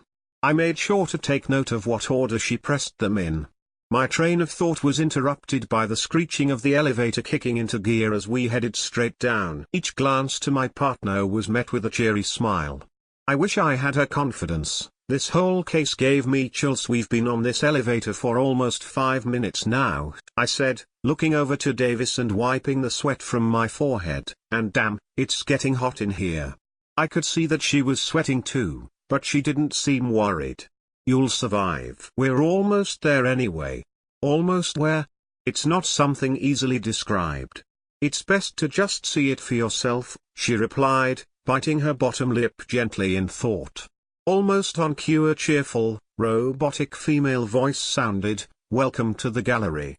Please don't feed the exhibits, and keep your hands to yourselves at all times." I raised an eyebrow at Davis, who merely shrugged in response as the elevator came to a halt. She stepped out without a word and I followed her close behind. We walked in what felt like a maze for close to 10 more minutes. I'm glad Davis seemed to know where the hell she was going, because I couldn't have found my way through here with a map. Davis stopped dead in front of me, and I nearly bowled her over. I looked up to see what had caused the delay, only to notice a large red door with the words "The Gallery Custom" engraved into it. A cursory glance informed me that the door was likely custom made out of a rather large slab of Brazilian bloodwood. It's amazing the things I recall from the countless hours of helping my dad build things in his workshop as a kid. Haven't had much of a use for the knowledge or skills since he passed, but I pull it out when I need to. For example, that particular type of wood isn't easy to come by in the States. It's something you generally get from only exporters for a hefty price tag. Davis snapped me out of my reverie by quite literally snapping her fingers in front of my face. My eyes focused on her as she spoke. "You're going to see some strange things in here, I just want to warn you. Don't freak out on me." I rolled my eyes at that as I retorted, "I've seen it all, Davis. Nothing to worry about on my end. Besides, I'm a consummate professional." Davis sighed, seeming to bite back a quick whip. She returned her attention to the door and knocked in a pattern I recognized. It was 2 shaves and a haircut, which made me chuckle to myself. It quickly received the 2 bits response to my continued amusement before the door slid open. We walked through the opening, quickly noticing there had been no one there to return the knock or open the door in the first place. All I could figure is that it was automated somehow. I'd have to remember to ask Davis about that later. As we walked, I noted that the walls were made out of what I think was sardonyx, a red variant of onyx that Roman soldiers wore as talismans in ancient times to ward off evil and bring them good fortune. Another one of those random pieces of knowledge that I gained from my father, I'd never seen in person before. Along its walls torches blazed from brackets made of the same material. That struck me as odd. A guy with this much money can't spring for electricity down here?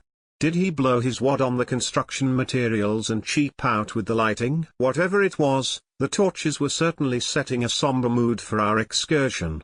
As we rounded a corner, I stopped spellbound by what I saw before me. "Welcome to the gallery," Davis offered dismissively through a not-so-hidden smirk. Rows of chain-link cages disappeared into the darkness ahead.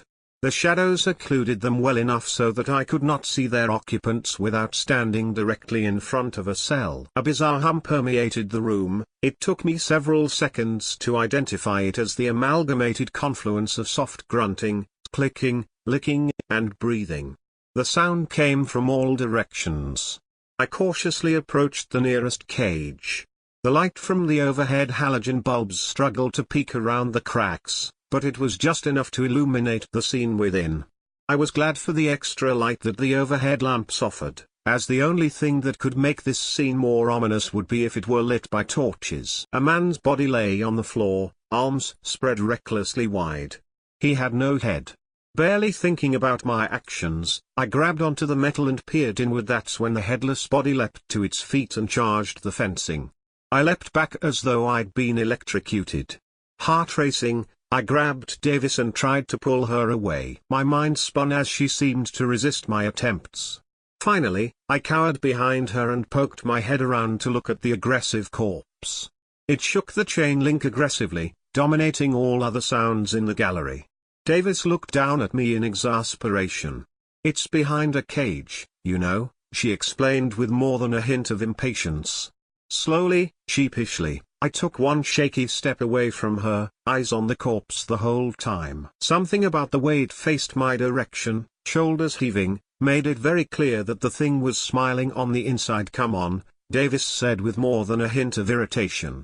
"We need to get to cage 3191. With that, she turned away from me and walked briskly toward end of the hall of cages where the light seemed to end. While I, with all the pride of a toddler chasing his mommy, I turned and shuffled toward her as fast as my legs could carry me. I'd already had the metaphorical shit scared out of me, but I was almost entirely clean in regards to the literal sense of the word. When she got to the last cage, Davis pulled out her phone and shined it on a number written above the entrance. "This is it," she muttered softly. What the hell kind of terror was waiting for us in the cell? My mind spun as Davis slowly lowered the beam of light into the cavity. I braced for an attack, wondering if the chain-link fencing truly was strong enough to imprison whatever entity dwelt within. Davis's light fell on the prisoner. It was an 8-year-old boy. And he was smiling at us. It was not a nice smile. "You came back," said the little boy from the chair. "You said that you weren't coming back anymore, but you came back." The cadence of his speech was short and slow on the last 3 words, almost as if he were saying "I told you so." I looked at Davis and finally understood how she knew so much about Tellis. She knew him personally, she knew him well enough to know that he had a child in a cage in a dungeon under the building. I was starting to get uncomfortable and upset. Why was she letting me in on this now, and, for the love of God, why hadn't she done anything to help this child? I grabbed the door and shook it. It was as if I blinked and the child moved across the cage and jumped up on chain link. Davis put her body between us and pushed me to the ground. Her body covering mine, she hissed in my ear, "We cannot let him out. You don't understand." She helped me off the floor and I stood away from the cage peering in and wondering why she'd fight for this kid to stay in a cage. The child laughed maniacally and switched his face to a pout and said with his bottom lip flipped out, "Oh please mister, save me. Daddy keeps me locked in the cage and says I'm bad." Then he smiled. "Well, he used to say I'm bad," and cackled again. "Where's your father? What did you do to him?" "My mommy's friends took him. They said that they're going to make him show them where he hid them and then they're coming back for me." Davis looked worried. This wasn't good news. She gave me the feeling like she was hoping he was dead. She turned her body into my right shoulder and whispered, "We need to go now." "No," screamed the boy. "You can't leave me here. I'm tired of being in here. Let me out now." The lights flickered. I said, "Let me out." He shook the fence so hard that I thought he might break out. "We have to go now, get to the elevator." I stood frozen for about 2.5 seconds before Davis grabbed me and started to pull me with her. We sprinted back to the elevator as fast as we could, torches viciously flickering and on the verge of going out, and all the cells were shaking. The floor started to shake and the thought of not making it out crossed my mind. We hit the corner and was about to get the hell out of there, but when Davis called for the elevator nothing happened. Shit. She mumbled, "He must have knocked the power out." "No shit. Well, how are we gonna get out of here?" I exclaimed, fear apparent in my voice. I slid my back down the cold wall and sunk to the floor, putting my head in my hands. She sighed, "Calm down, there's an emergency exit, but it's back the other way." Davis looked from the lifeless elevator and to me. "Wanna chance it? Is there no other way?" I shivered at the idea of going anywhere near the boy again. What if he broke out the cage? I thought it over for a second. "Fuck it, let's do it." Davis pulled me up from the floor. "All right, come on, Day." She looked me in the eyes, sweat dripping down her brow. "When I say run, run." I audibly gulped, mentally readying myself. "Okay." After 10 seconds of silence I looked to Davis, who was completely still, with a puzzled look. Why are we not running yet?" Davis shuffled over to me quietly, leaning in. "Change of plans. I've been down here countless times, and I know for a fact none of them can see you if you're silent. Be quiet for a couple of seconds, then we're gonna brisk past them." Slowly finishing what she was saying, she then put a finger over her high-glossed lips, making her finger slightly stick there for a minute. I nodded in agreement, standing in place for a couple minutes. When it went dead silent, Davis signaled for us to start moving.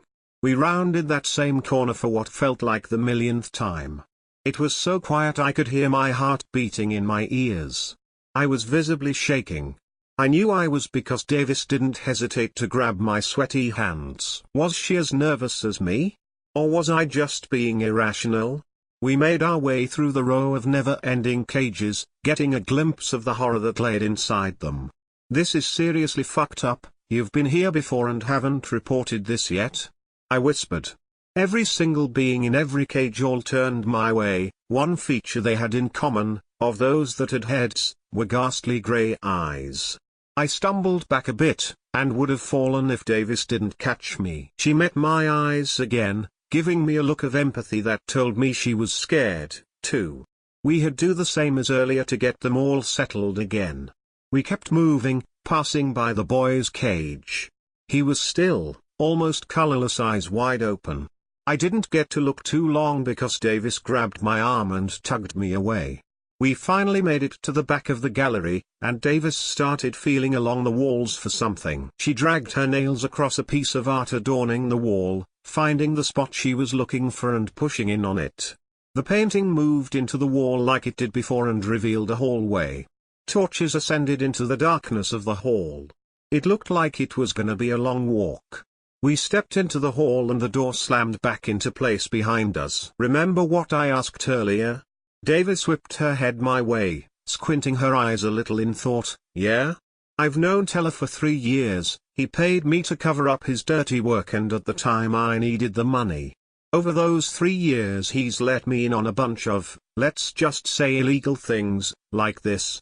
A couple months ago we fell out because of reasons I'd rather not disclose, but I was basically just working for him for a couple years." The end.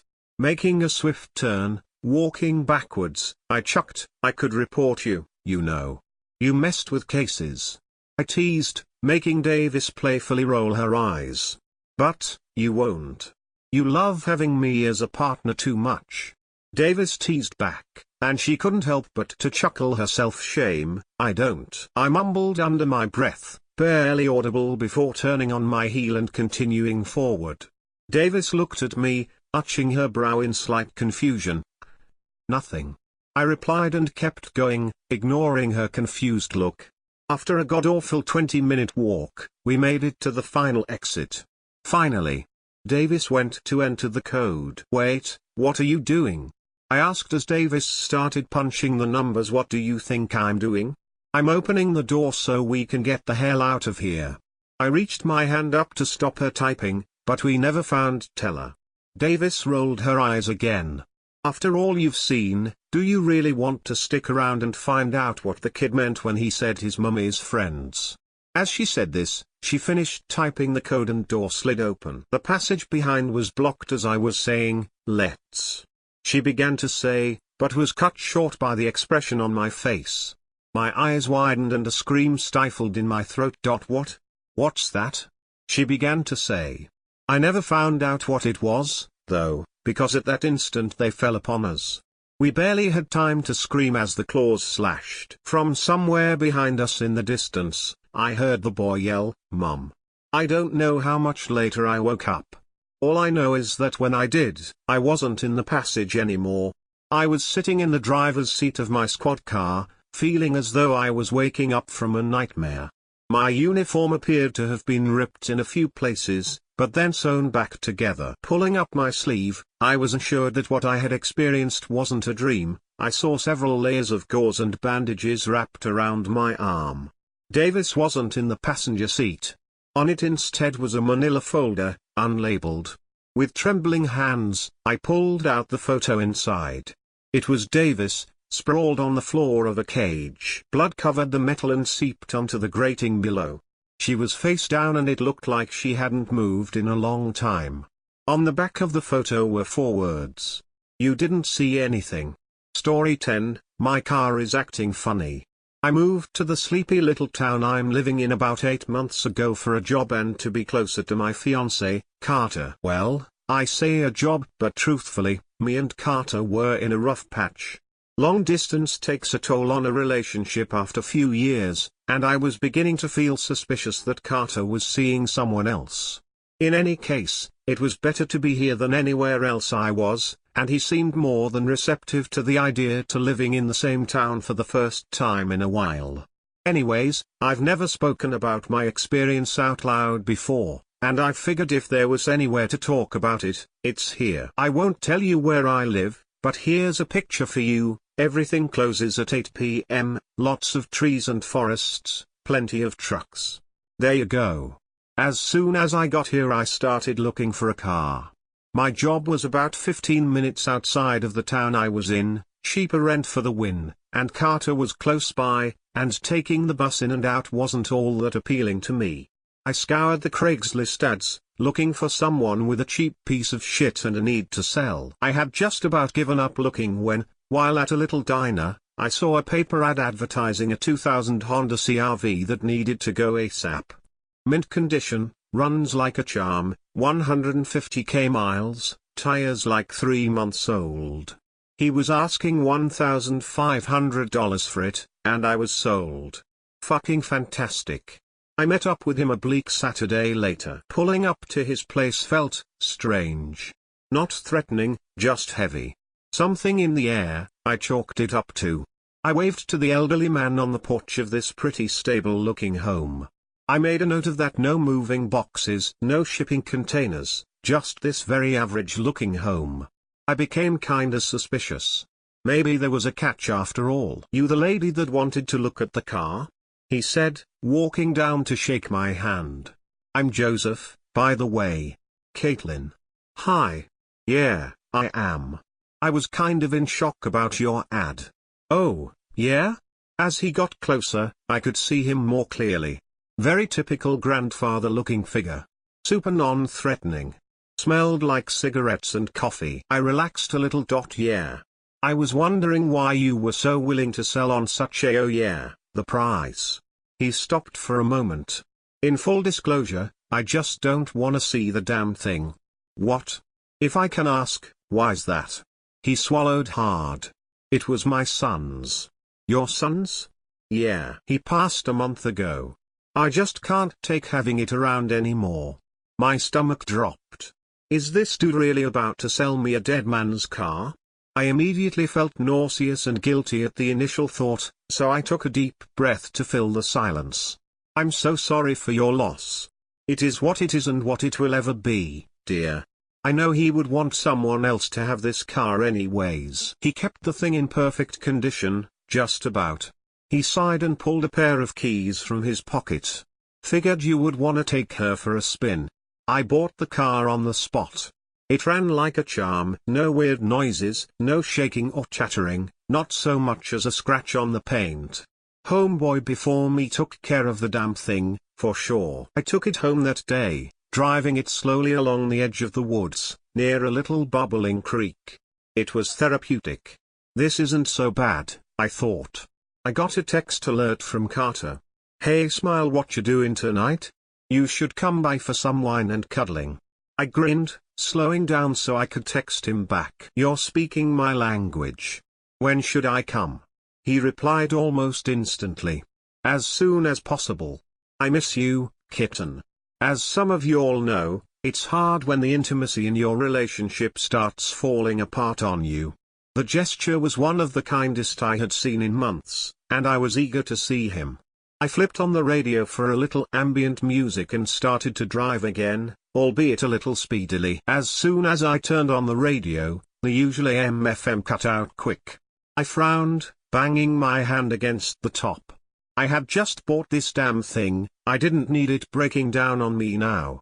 I suppose it would be a little naive of me to think the old dude would sell it for what he did without a catch or two. The static crackled for a minute, and then screech. The most horrific white noise blasted through the speakers of the car. I jumped, grabbing the armrest and cussing. "What the fuck?" I yelled to no one, shutting off the radio.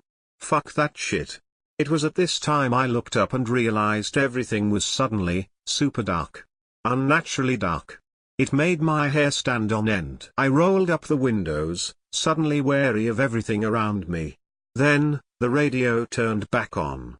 So much more than Charlie's Wake in Me, to my core and Charlie's Shake in Me. I knew the song. Charlie, by the Red Hot Chili Peppers. My dad's favorite song, and mine for a while. But it wasn't the original version. It sounded like a lone guy singing it a cappella. It scared the living shit out of me. The voice was gravelly, cracking, like he was super dehydrated. I killed the radio again immediately, shaking. I stopped the car and reached to text Carter and ask him to come meet me. I felt just super weird about everything. No service. Of fucking course. Turning the key in the ignition, I tried to steady myself. Don't let these fucking forests freak you out. Don't, Kate. My engine sputtered and shut off. I felt my chest seize up, and I swallowed hard. Fuck this. Fuck this with a fucking cactus, dude. I tried the ignition again, nothing. Just a faint sputter and then silence. I sat up, doing my best to regain my composure, when I caught a glimpse of something moving in my rearview. Something was in my backseat. I froze. I had fucked up. I was gonna get jumped all the way out here. With no one to call and no help in sight. This was it. The radio turned on again, and what I heard I'll never fucking forget. Leave. I screamed, and that was enough for me. I tried the ignition again and, sure as shit, it roared to life and off I went. Tires squealing and all. I raced home to my shitty little one-story and sat in the car and cried for half an hour. I texted Carter, with no response. Naturally. He got really pissy over just about anything, and, I'm sure to him, I was just skipping out on a date. I cried even harder. Everything just felt like it was going to shit. And I was stuck with a car that, to the best of my knowledge, was a fuck-up car previously owned by a pissed-off dead dude. I woke up the next morning to my phone ringing incessantly. I groaned, taking it off the charger and answering. Hello? Hi, is this Caitlin Watershill? Speaking. I'm Officer Bronson with the 30th Police Department. Do you have a minute? My stomach dropped as he went into detail about what he was calling about. A disheveled girl had shown up at the police station the night before, begging to speak to someone about a plan for a homicide. Her boyfriend, who was cheating on his fiancée with her as the side piece, hatched a plan with her to kill his partner so they could be together. He was frenzied, and had apparently been planning the murder for a year or so. She was supposed to help him dispose of the body and, at the last minute, panicked and left because the girl wasn't showing up. They sent out a car to his place and, sure as shit, he was in the living room pacing with a pistol. He confessed to everything on the spot, and was arrested that night. Carter was planning on murdering me that night, and, by sheer dumb luck of my car freaking out, I had turned around and gone home. I left. I went home. Later that day, I called Joseph. I needed to stop thinking about it, and I figured I should call him to discuss the car. Shock, honestly. He gladly met up with me for coffee, saying he had already heard about the incident via the town grapevine. Crazy shit. He agreed, sipping his diner coffee. Are you doing all right? Yeah. I said, nodding. I have some interviews to conduct, but it's pretty much a closed case. He's already confessed. Joseph studied me, stirring his coffee slowly. If I can ask, what kept you from going? I laughed. Your car did. My car. Formerly your car. Joseph froze. What do you mean? Long story. I just went home. I actually met up with you today wondering if I could ask you a little about your car. I said. If not, that's totally fine. I added quickly, not wanting to press on a nerve. He leaned back. Can we go for a smoke? Charles was a love of a boy. I mean, sweet Jesus, I couldn't take the kid hunting because it broke his heart seeing animals die.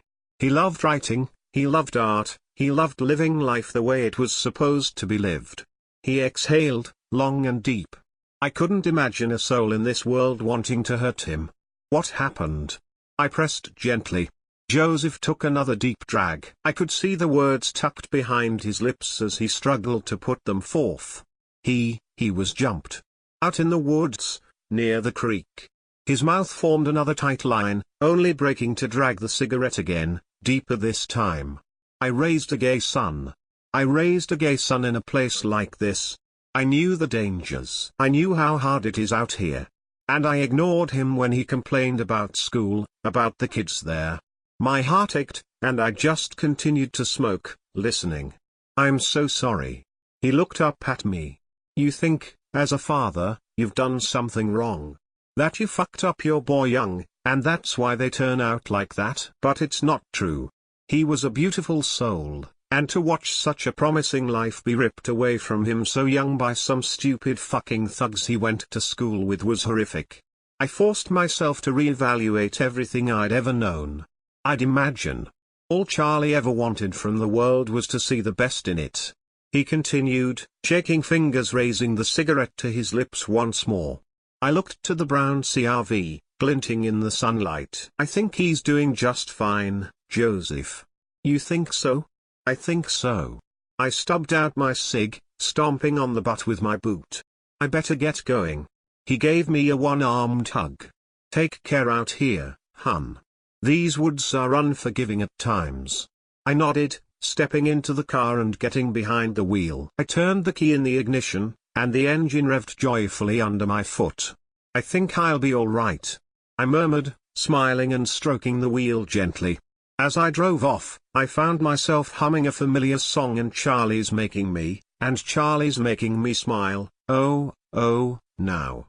Story 11, I am immortal. I hope this fits the rules, but I had to explain my situation to someone. I am immortal, but not in the traditional sense.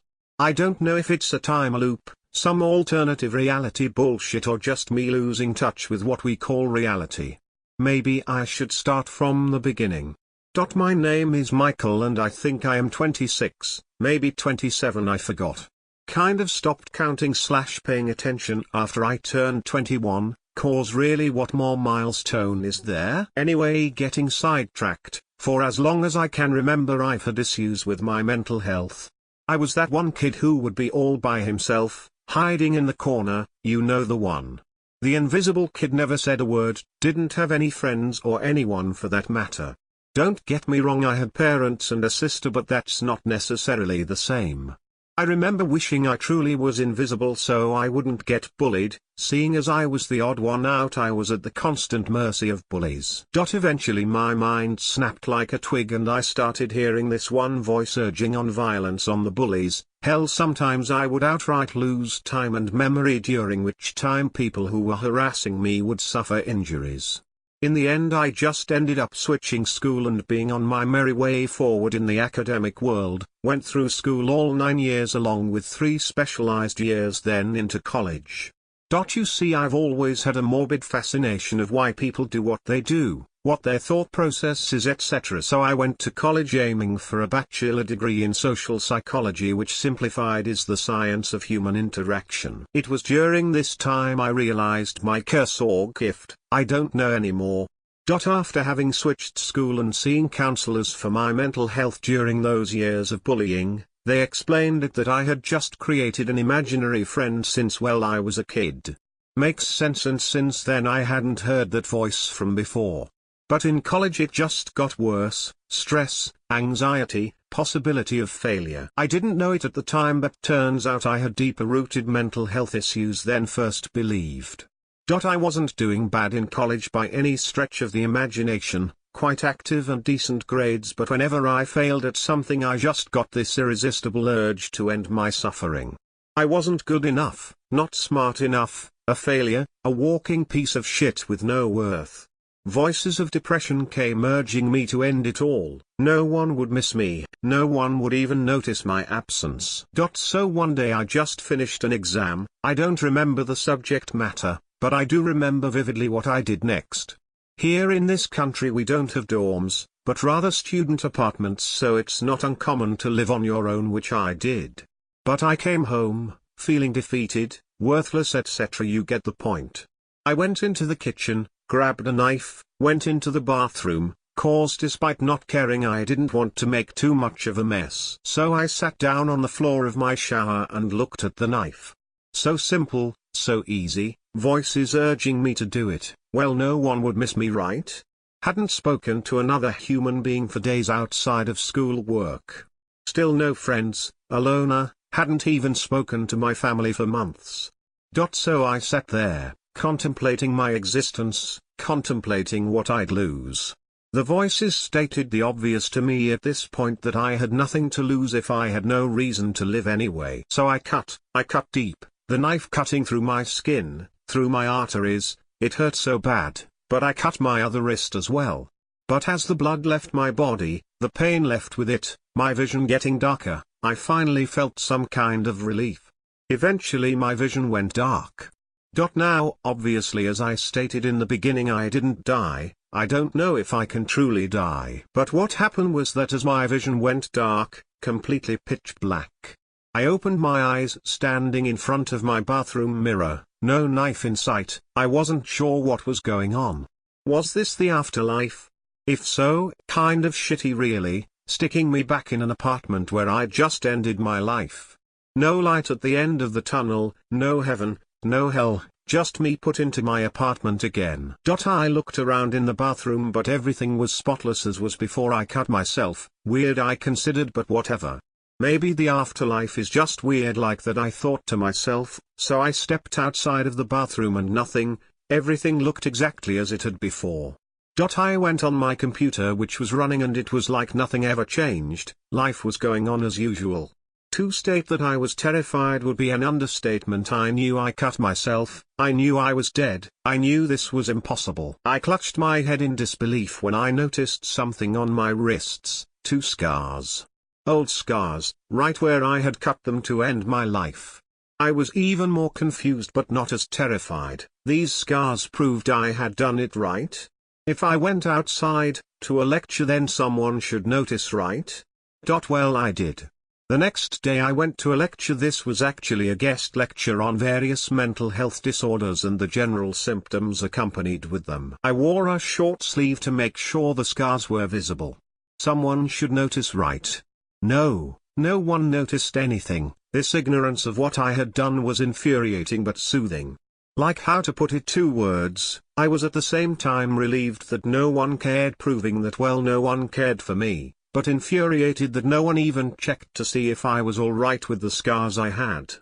So I asked a classmate, trying to subtle hint towards the scars, which took a while. The answer I got shook me to my very core.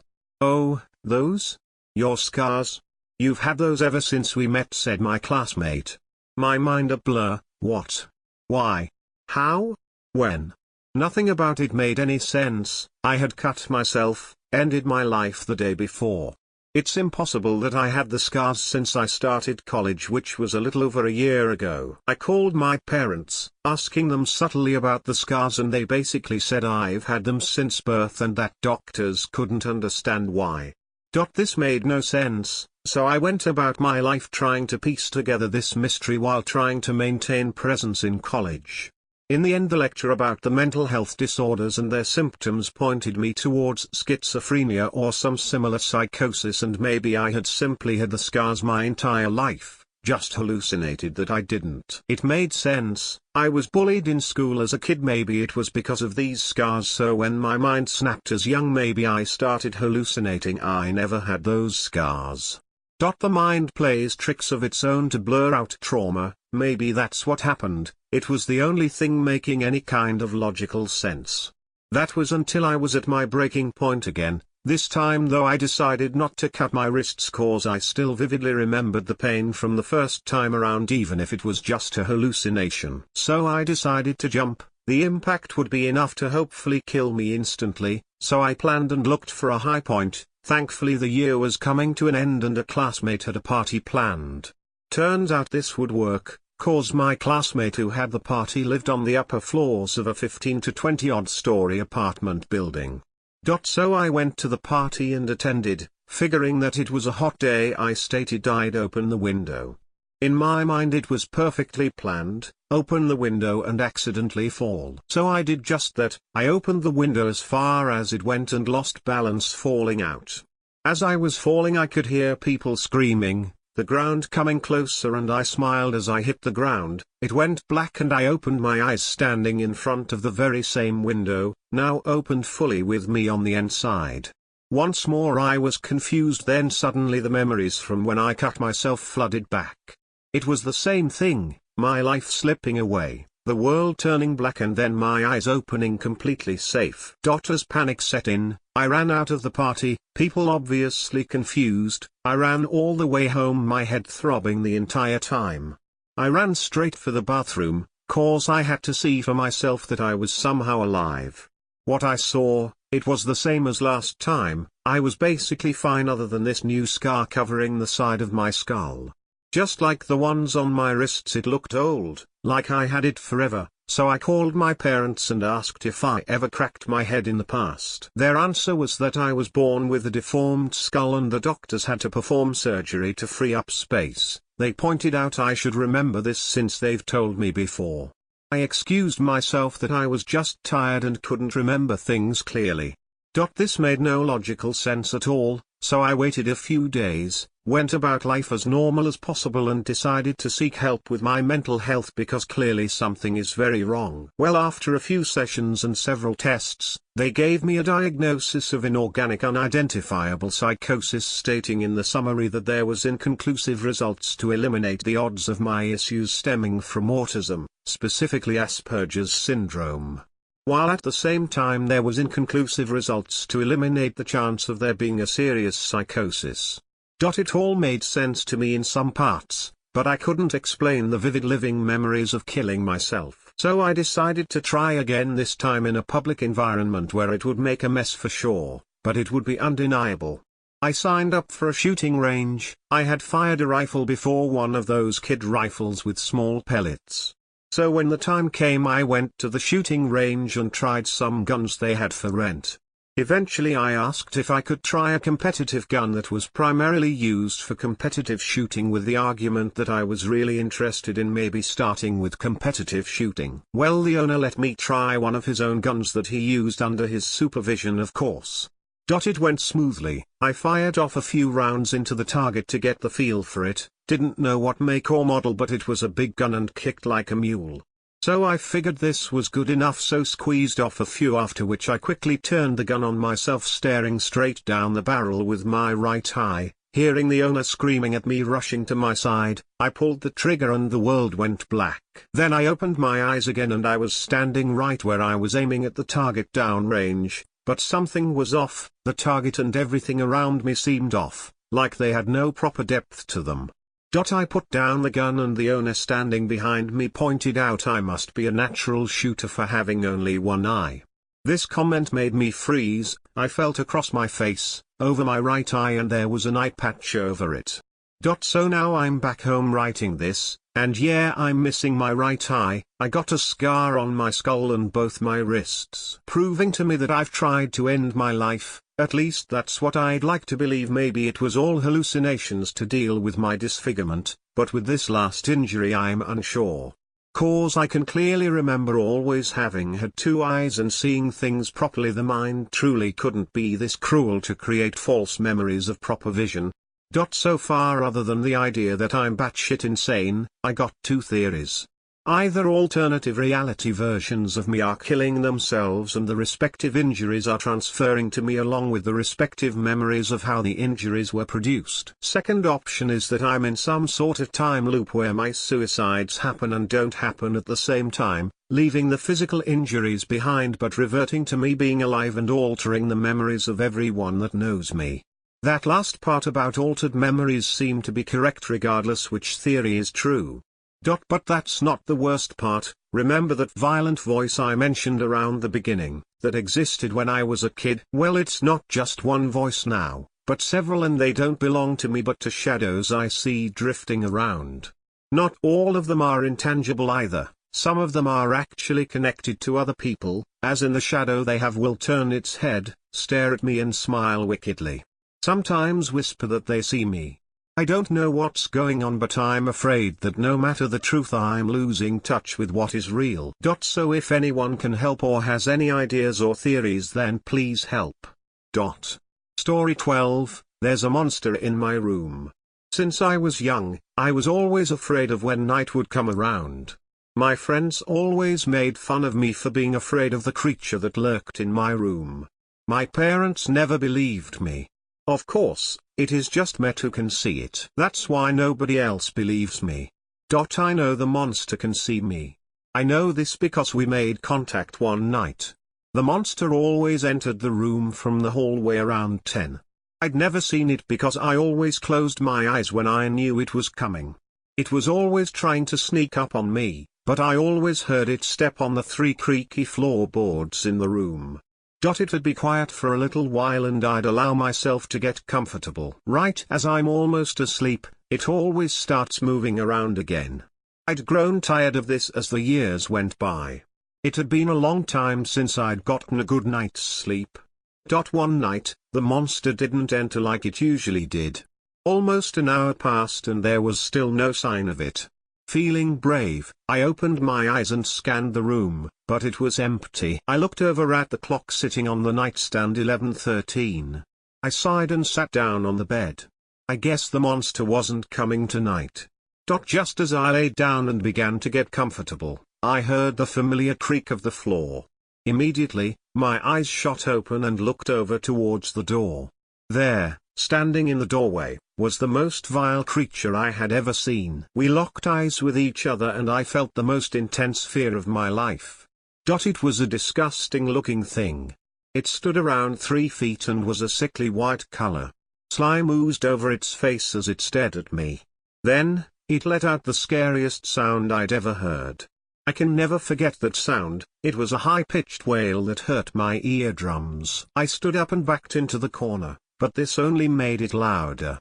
I felt myself begin to shake as I saw the staggered teeth in its mouth. What did it want from me? Just as quickly as it had come, it disappeared down the hallway. I finally released the breath I'd been holding in. It had seemed like an eternity, but I probably hadn't seen it for longer than a minute or two. I knew I never wanted to see it again. I slid down in the corner of my room and began to weep. I wandered out into the hallway and looked around. It appeared that the monster had gone for the night. I sighed and went back into my room.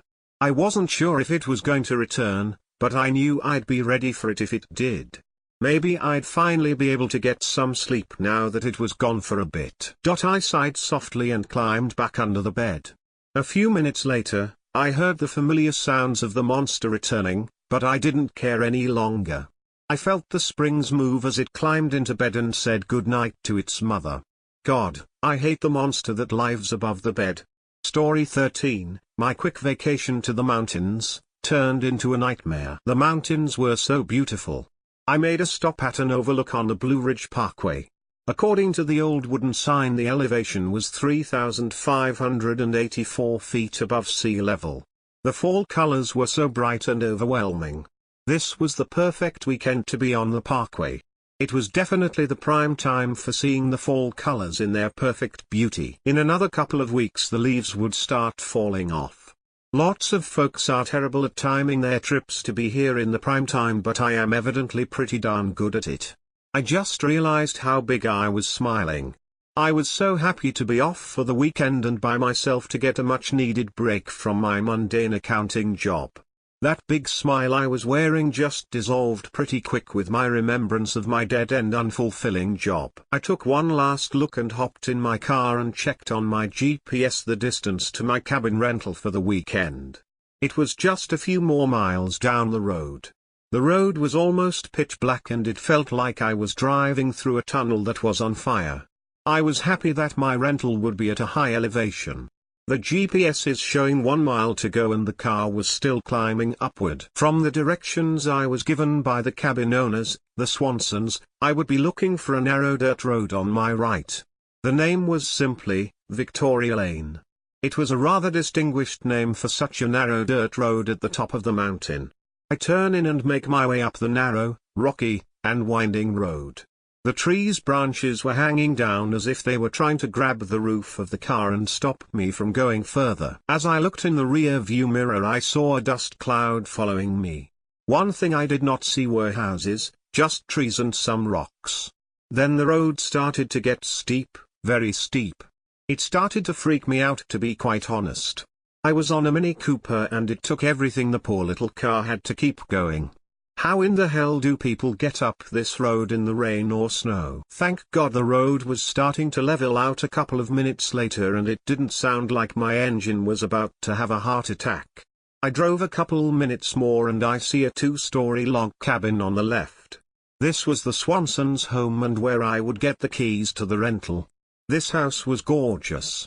It looked like something that would be on the cover of a mountain scenery calendar. These folks had to be loaded. I pulled in the driveway and got out of the car. The car looked to be relieved that it was finally going to be able to rest. I jokingly patted the little car on the hood. Yep, These people were loaded. There was a new model Range Rover in garage and a sleek Tesla parked right alongside it.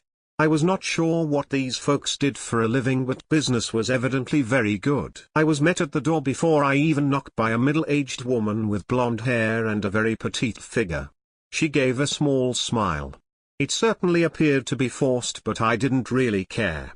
I am not here to make friends, just here to get my cabin key, Mr. Smith, I presume. The woman said solemnly. Yes, you have a beautiful home, thank you for renting out your cabin to me. I said the house is too large and is more trouble than it is worth. She said in a very sorrowful voice. I thought it was a rather weird statement, but I just shrugged it off. Well, I am certainly impressed with it. I said quickly. Here are your keys, the cabin is up the road. Enjoy your stay. She said and shut the door quickly. I turned around and mumbled good talk as I got back in my car.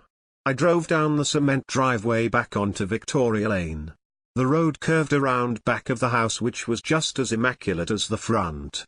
There was a very impressive pool and pool house out back. The pool house would put a lot of people's real houses to shame. The road started to get steep again. I shifted the car into low and the Mini huffed and puffed for a little while longer. Then I came upon a clearing and saw the cabin on the left. This cabin was even more beautiful than the pictures online. It was basically a smaller version of the owner's home. I saw a man in the yard trimming the hedges. He looked to be middle-aged as well, so I was assuming he was Mr. Swanson. He didn't seem to notice me driving up, or either he just didn't give a damn. Hey there. One hell of a place you have here, gorgeous. I said to the man with his back turned. He didn't respond at all. I got my suitcase and walked up the wood steps to the porch. I unlocked the door and placed my suitcase inside. I turned around to offer a second attempt at conversation with the man. I heard a motor starting and he was driving off on one of those John Deere Gators without even looking my way whatsoever. Geez, whatever happened to good ole Southern hospitality? I shrugged and went back in the house and looked around. It was spotless and looked like a Pottery Barn catalog. They definitely spared no expense on the furniture and decorations. The cabin had a very pleasant woody aroma and a nice potpourri smell, but not too strong, just right. I went into the bedroom and just fell face first onto the incredibly comfortable king-sized bed. I was worn out from the long ride, and I decided I would take a short nap. I had almost drifted off to sleep when I heard a knock on the door. I was certainly startled, as I was almost asleep, and the fact that I shouldn't be having visitors. I didn't think the very sociable owners would have dropped by for tea. I got up and slowly went to the front door. There was no one there. Maybe I was in a dream state and just thought I heard a knock. I then heard a squeaking sound to my left. I went outside the front door onto the rustic wraparound porch and began to walk left. The wood made creaking noises as I slowly walked down the porch. As I rounded the corner of the house, I saw a little girl in a tire swing attached to an enormous oak tree that had to have been a couple 100 years old. She had long brown hair and she was wearing a yellow dress. She was staring at me and giving me a big smile like she knew me well. Hello, I said in a perplexed tone. Hi there, my mommy and daddy own the cabin and we live just down the way. She said, okay, great. This cabin is terrific. What's your name? I asked. Victoria. She replied, oh cool, so your parents named the road after you? Can't say I have my own road. I said with a grin. Yeah, it is pretty great. I never forget my address, she said with a giggle. The little girl appeared to be 8 or 9 years old. I didn't ask because I thought it might sound too creepy. Do your mom and dad know you are up here? I asked. Yeah, I spend a lot of time outside and I love this swing. There is a path right there that goes directly to my house. You should check it out sometime. My dad even built me a tree house down that way, she said. I squinted and strained to see since the sun was shining in the way she pointed up. I think I see the path over there. Sure, I will check it out before I leave. I always wanted a tree house when I was little. I never got one though. Definitely one of the drawbacks of growing up in the city. I said it was nice to meet you, Victoria. I am going to head in for a nap. I am rather pooped from the long drive here. I said yes sir, nice meeting you too.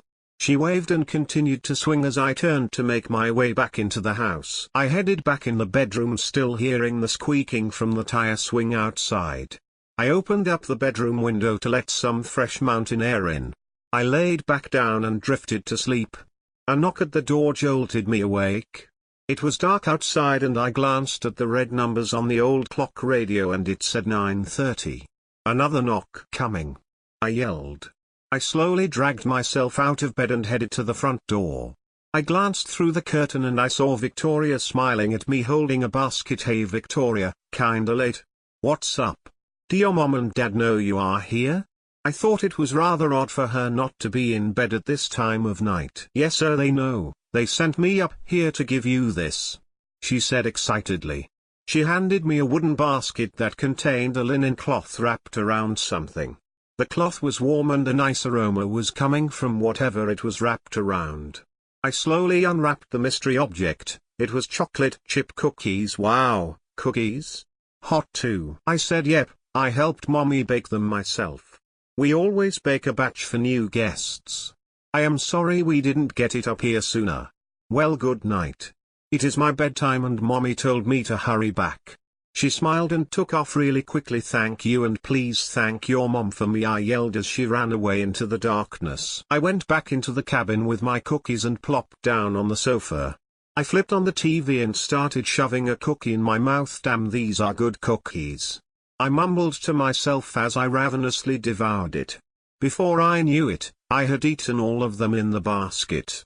I saw that the TV had Netflix on it, so I loaded up the app and found Doctor Who and watched for a couple more hours till I dozed off again. I woke up about 6 a.m. the next morning and decided to get an early start. I planned to head to Grandfather Mountain and do a little hiking. I got dressed and headed out the door to my car. I sped off down the gravel road. I had to ride the brakes due to the steep grade. I glanced over at the owner's home and there didn't seem to be any activity. It made sense, it was an early Saturday morning. As I rounded the last turn before getting to the highway, I slammed on brakes. There was a little girl laying on the ground beside a bicycle. It was Victoria.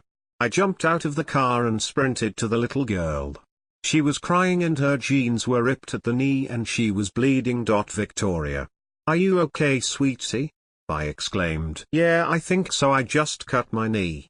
It is bleeding pretty bad, she said amid her pitiful sobs. She had quite a gash, blood was flowing down her leg like lava out of a volcano. We need to put some pressure on it. Let me get something out of my car to put on it, I said. I was a volunteer firefighter in my community back home, had my EMT certification, so I knew a thing or two about first aid. As I was getting up, she stopped me. We can just use this sweatshirt, it is old and worn out, no biggie, she said. She untied the sleeves of the white Hello Kitty sweatshirt from around her waist and handed it to me. I promptly placed it on her knee and started pressure. She let out a small cry of pain. The cut was bad enough that I thought stitches were going to be required, at least a couple. We need to get you back to your mom, I said. I looked at her pink bike and looked back at her. Listen, I have a bike rack on the back of the car. I am gonna put your bike on there and then we'll head up to your house. Now put your hand here and keep putting pressure to stop the bleeding, I said quickly but calmly, not to make her any more upset. I got up and picked up the little pink bike and walked to the back of my car and latched it on. Afterward, I walked back around to get Victoria and she was gone except for her bloody sweatshirt. I was shocked. I looked around frantically, yelling her name, but nothing. It was like she just vanished into thin air. It didn't take me more than a minute to get her bike attached to my car. She didn't have enough time to go anywhere without me noticing. This was insane. Where is she? I pulled out my cell phone and searched for the Swansons' phone number and called. There were 3 rings before I heard a woman's voice. Hi Mrs. Swanson, this is the renter Terry Smith. As I was driving out today, I found Victoria in the road where she had fallen off her bike. She is fine, she has a cut on her knee, but other than that she is good. She is putting pressure on it now. However, as I was attaching her bike to my car, she ran off. Is she back at the house by chance? I said out of breath. Victoria? She yelled. Then there was a pause, then the line went dead. This is freaking weird. I said to myself. I decided to call out Victoria's name a few more times, but there was still no answer. I walked over to both sides of the road peering into the woods, but she wasn't anywhere. Why wasn't she answering me? She couldn't be far at all. Why would she just run off? It hit me that she may have left a blood trail. Her leg was gushing pretty good. I am also willing to bet it started flowing faster when she started moving. I looked all over and nothing. I got back in the car to head back to the house and look out the window for her along the way. I threw the sweatshirt in the back seat and proceeded to do a 3-point turn in the road. As I started back up the road, I heard what sounded like a siren. I stayed put for a moment and looked in my rearview mirror, and a sheriff's deputy pulls into road behind me. The deputy bolts out of the car with his weapon raised and yelled for me to get out of my car with my hands up. He was a very large muscular guy with sunglasses on his bearded face. However, all I was paying attention to was the handgun pointed straight at me. I was in complete shock. I didn't know what the hell was going on. As I was getting out, the Swanson's Range Rover was speeding towards me from the other direction. What the heck is going on? Why are you pointing a gun at me? I yelled. Shut the fuck up and get on your knees and put your hands behind your head. The officer yelled. I then heard the Range Rover slam on brakes and slide on the gravel towards me. Then both doors swung open like the horse gates at the Kentucky Derby. The owners jumped out like the car was on fire. Where is my daughter? Where is she? The woman screamed. Her husband said nothing. He appeared to be too shocked to say anything. He just ran behind his wife. Jesus Christ, she was just here and then she was gone. I said, where is the girl? Said the deputy, I don't know. She fell off her bike and she was here. I pointed at the bike on my car to show I wasn't completely crazy about what I was saying. Bill, oh my God, look. She started sobbing uncontrollably when she looked at the bike. Is that Victoria's bike, Mom? The deputy asked. Yes, that is hers. This monster has her. She cried. Have her? What the fuck are you talking about? I don't have her. I stopped to help her. That is all. She can't be far, I said. The deputy went to my car and looked all around it. He then opened the back door. He then began to talk into his radio communications. I need backup now. He said quickly. Mom, is this your daughter's sweatshirt? He said to the frantic mother as he picked up the Hello Kitty sweatshirt covered in blood from Victoria's lacerated knee. Her eyes were wide and she turned completely pale and fell to her knees. Yes, that was what she was wearing when she went missing. Oh my God, is that blood on it? She screamed as she turned toward me. She charged at me screaming, what have you done to my little girl? What have you done? Where is she? The deputy pulled her off me, and she just fell to the ground sobbing. The husband fell down beside her and put his arms around her. He looked like he had just seen a ghost. I didn't do anything to Victoria. This is ridiculous. I was sweating profusely and shaking in disbelief. I was on the verge of hyperventilating. The deputy violently handcuffed me and threw me into the back of the police car. My head slammed against the roof of the car. As more policemen arrived, they scoured the area looking for Victoria. All I could do was shake my head and stare at the floor of the car, trying to wake up from this nightmare. A police officer came and opened the door and questioned me about Victoria. I explained everything I knew, the tire swing, the cookies, the bike. They just looked at me like I was insane. Maybe I was. I just kept telling them over and over that I had not done anything with Victoria other than try to help her. She was somewhere in the woods, and they could just ask her when she was found. Then the officer made a statement that was burned into my brain and will never leave me as long as I live. Sir, Victoria has been missing for 6 months. Said the officer. That's impossible. She was here. I saw her yesterday, last night and this morning right here. I am not crazy. I said while holding back tears and vomit. Be that as it may, sir, but you are under arrest for the kidnapping of Victoria Swanson, and God only knows what else. Once you tell us where she is and you will tell us, said the deputy. He slammed the door and got into the driver's seat. We pulled out onto the highway headed toward where I assumed police station was. I looked back to see the frantic spectacle as the officers searched for Victoria. The parents were still on the ground sobbing in each other's arms. We hadn't been 100 yards down the highway when my blood ran ice cold and my heart sunk all the way to my stomach. I saw a small figure standing in the woods between two pine trees as we rode by. It was her, it was Victoria with a face of stone showing no emotion. I began to scream. Story 14, Clumsy Cheapskate. We're holding my best friend captive in our bathroom. We didn't know where else to put her, and we don't know what to do with her. This is all Tass's fault. If he wasn't such a stingy klutz, none of this would have happened. All I wanted to do was invite Maha and her boyfriend, Hugo, over to watch the game with Tass and me. Just a fun evening with your typical, everyday sports fans indulging in their favorite pastime. Hugo took a rain check, so it was just us three, having a good time, drinking, pigging out, cheering. It was going perfectly, until my brilliant partner just had to get overexcited and flail his arms after a remarkably impressive play. Now, had Maha been distracted, the incident may have passed unnoticed. But no, Maha wasn't distracted. Maha was staring.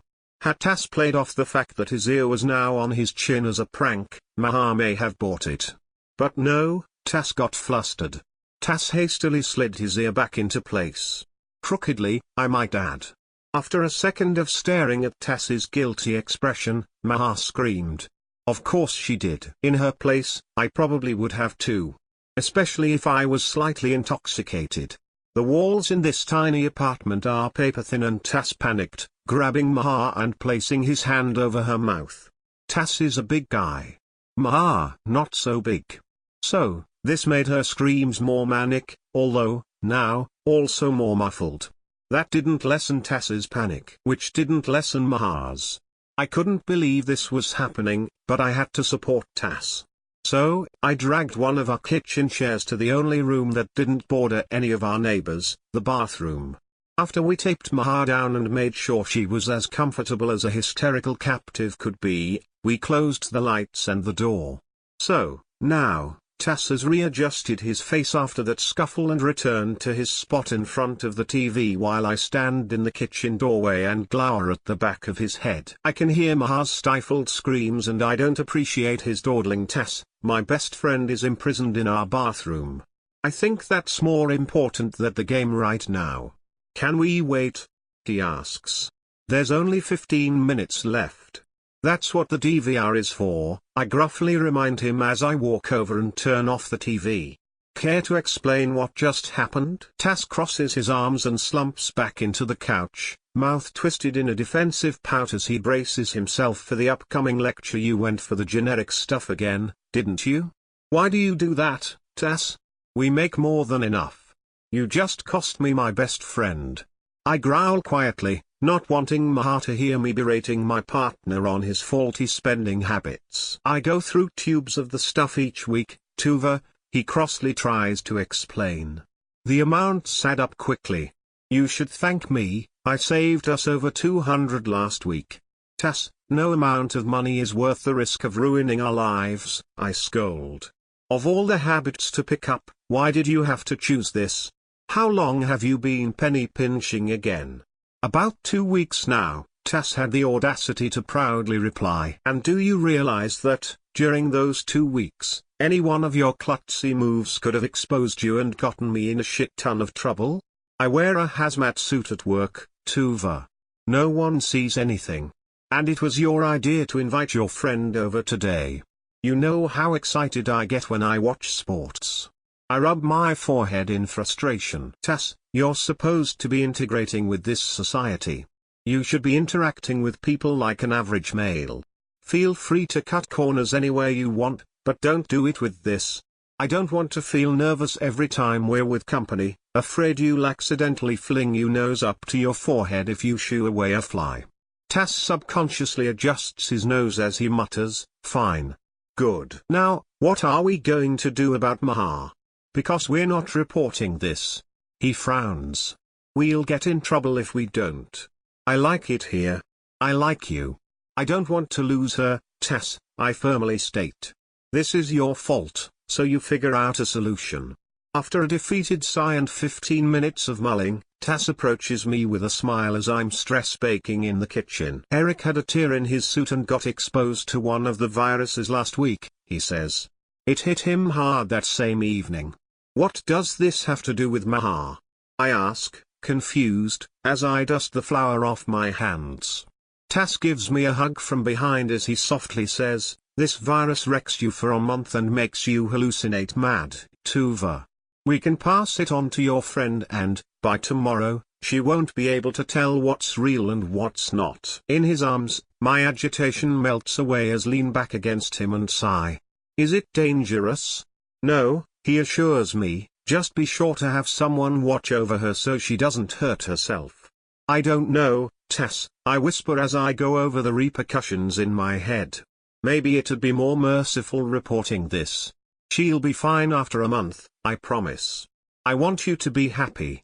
How are we even going to get her exposed? I ask. I don't want you bringing Eric here. Tass tells me he has an idea, but he doesn't elaborate before he grabs the car keys and leaves. I remain at home, my heart twisting as I hear Maha's screams devolve into exhausted grunts and weeping. I continue baking my cardamom buns, hoping the scent of our favorite comfort food would provide some solace. I want to go in and console her, but I have no idea how to explain our hasty and violent response to her natural and warranted reaction. She's forgiven me for a lot over the years, but I don't think she'll forgive me for this. If Tass hadn't panicked, we may have been able to calm her and persuade her it was a joke, or even a medical condition. If Tass hadn't been a cheapskate, none of this would have happened in the first place. Tass is a bumbling, reckless idiot. Tass returns an hour later, proudly flaunting a sealed sandwich bag filled with discolored, used tissues. He also has another sealed sandwich bag housing a soggy hand towel I passed by the facility and got some chloroform too. He explains, what are we going to tell Maha when she wakes up? I ask wearily, maybe we could say she got blackout drunk and we carried her home? Tass suggests. I shake my head in disbelief at what we're about to do, but I give him the go-ahead. After 10 minutes, Tass emerges from the bathroom carrying Maha, who is unconscious and haphazardly wrapped in one of our blankets. He transports her out of our apartment, down the stairs, and across the road with minimal mishaps before he gently places her in our back seat. I take Maha's car and Tass follows me as we drive her home.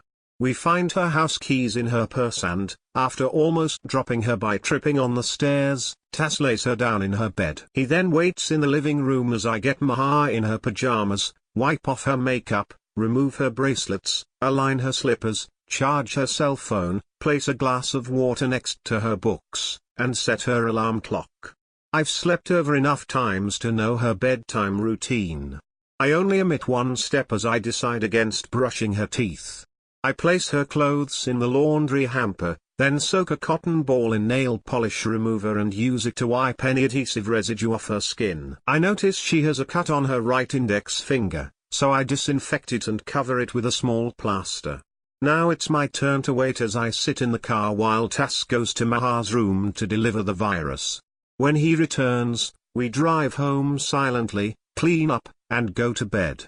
I don't get Maha's usual sunny greeting the next morning, nor is she answering my calls, so I visit her.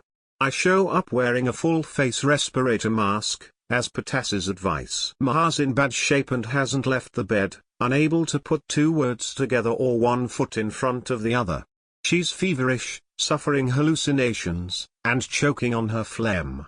At least she isn't dead. I call Hugo and warn him to wear a respirator mask if he plans on visiting Maha since she's contacted a terrible virus. I also call her office and tell them she's going to be indisposed for a month. They promptly fire her. I find that rather inconsiderate.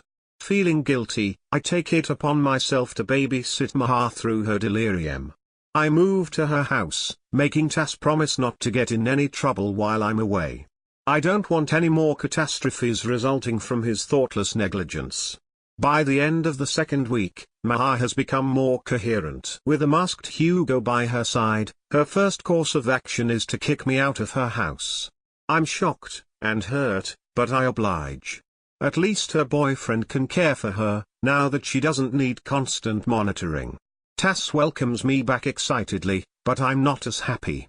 I'm worried that Maha remembers. Before my worry thickens, she sends me message the next day, apologizing and asking me to come over. I grab my respirator mask and drive to her house in record time. The front door is unlocked, so I trot up the stairs to her bedroom. The bed is rumpled, but empty. I peek in the adjoining bathroom and bewilderedly find a wooden dining room chair inside. As I turn around, I jump at the presence of a masked Hugo blocking my way. My greeting is interrupted as he grabs me. Hugo is a strong guy. Me, not so strong. He tapes me down to the chair and, despite my pleas, removes my mask. My demands for an explanation fall on deaf ears until Maha steps into view. Hey, Maha, what's all this? I ask in genuine concern. Is everything okay? Maha gestures for Hugo to give her privacy with me, and he begrudgingly complies, closing the bathroom door behind him. You did this to me, Maha hoarsely accuses me. I know, I'm sorry, I reply guiltily. Tass usually sanitizes at the facility before he comes home, but I guess he didn't do it well enough that night you came over. The virus isn't not the virus, Tuva. This, she interrupts as she points to my bound form and gestures around the bathroom. I try to maintain an expression of confusion. I know what I saw. Tass, his face. It was melting. And you guys did this to me. This. You grabbed me and tied me up in your bathroom. She yells, or, at least, it would have been a yell if her raspy voice didn't mutate into a strained, agitated whisper. What are you talking about? I ask with wide-eyed innocence. You assaulted me, held me against my will, and you probably purposely made me sick. I should be calling the police on you both, but I want an explanation from you first. You owe me that much as my best friend. Tass's blunder apparently has no intention of quietly going unnoticed. I mentally rebuke him as I tried to figure out a way to get us all out of this situation unscathed. Maha, none of that happened, I assure her while giving her my best concerned friend expression. I think you're still being affected by your hallucinations. Don't lie to me, Tuva. I've known you for 27 years. I know when you're lying. Maha, you got drunk, I say, falling back on Tass's fabrication. You probably don't remember what really happened. Excuse me? She rasps incredulously. Is that your best excuse, Tuva? It's a combination of things, I try to explain. You did drink a lot, and the virus was also taking F. Maha shoves her right index finger in my face, showing me the small wound I had disinfected. See this? The letter T? T for Tuva. T for Tass. I carved that into my finger in the bathroom. As a hint, as a clue in case my body was found dumped in some ditch. Maha! I exclaim in shock. How could you think we do that to you?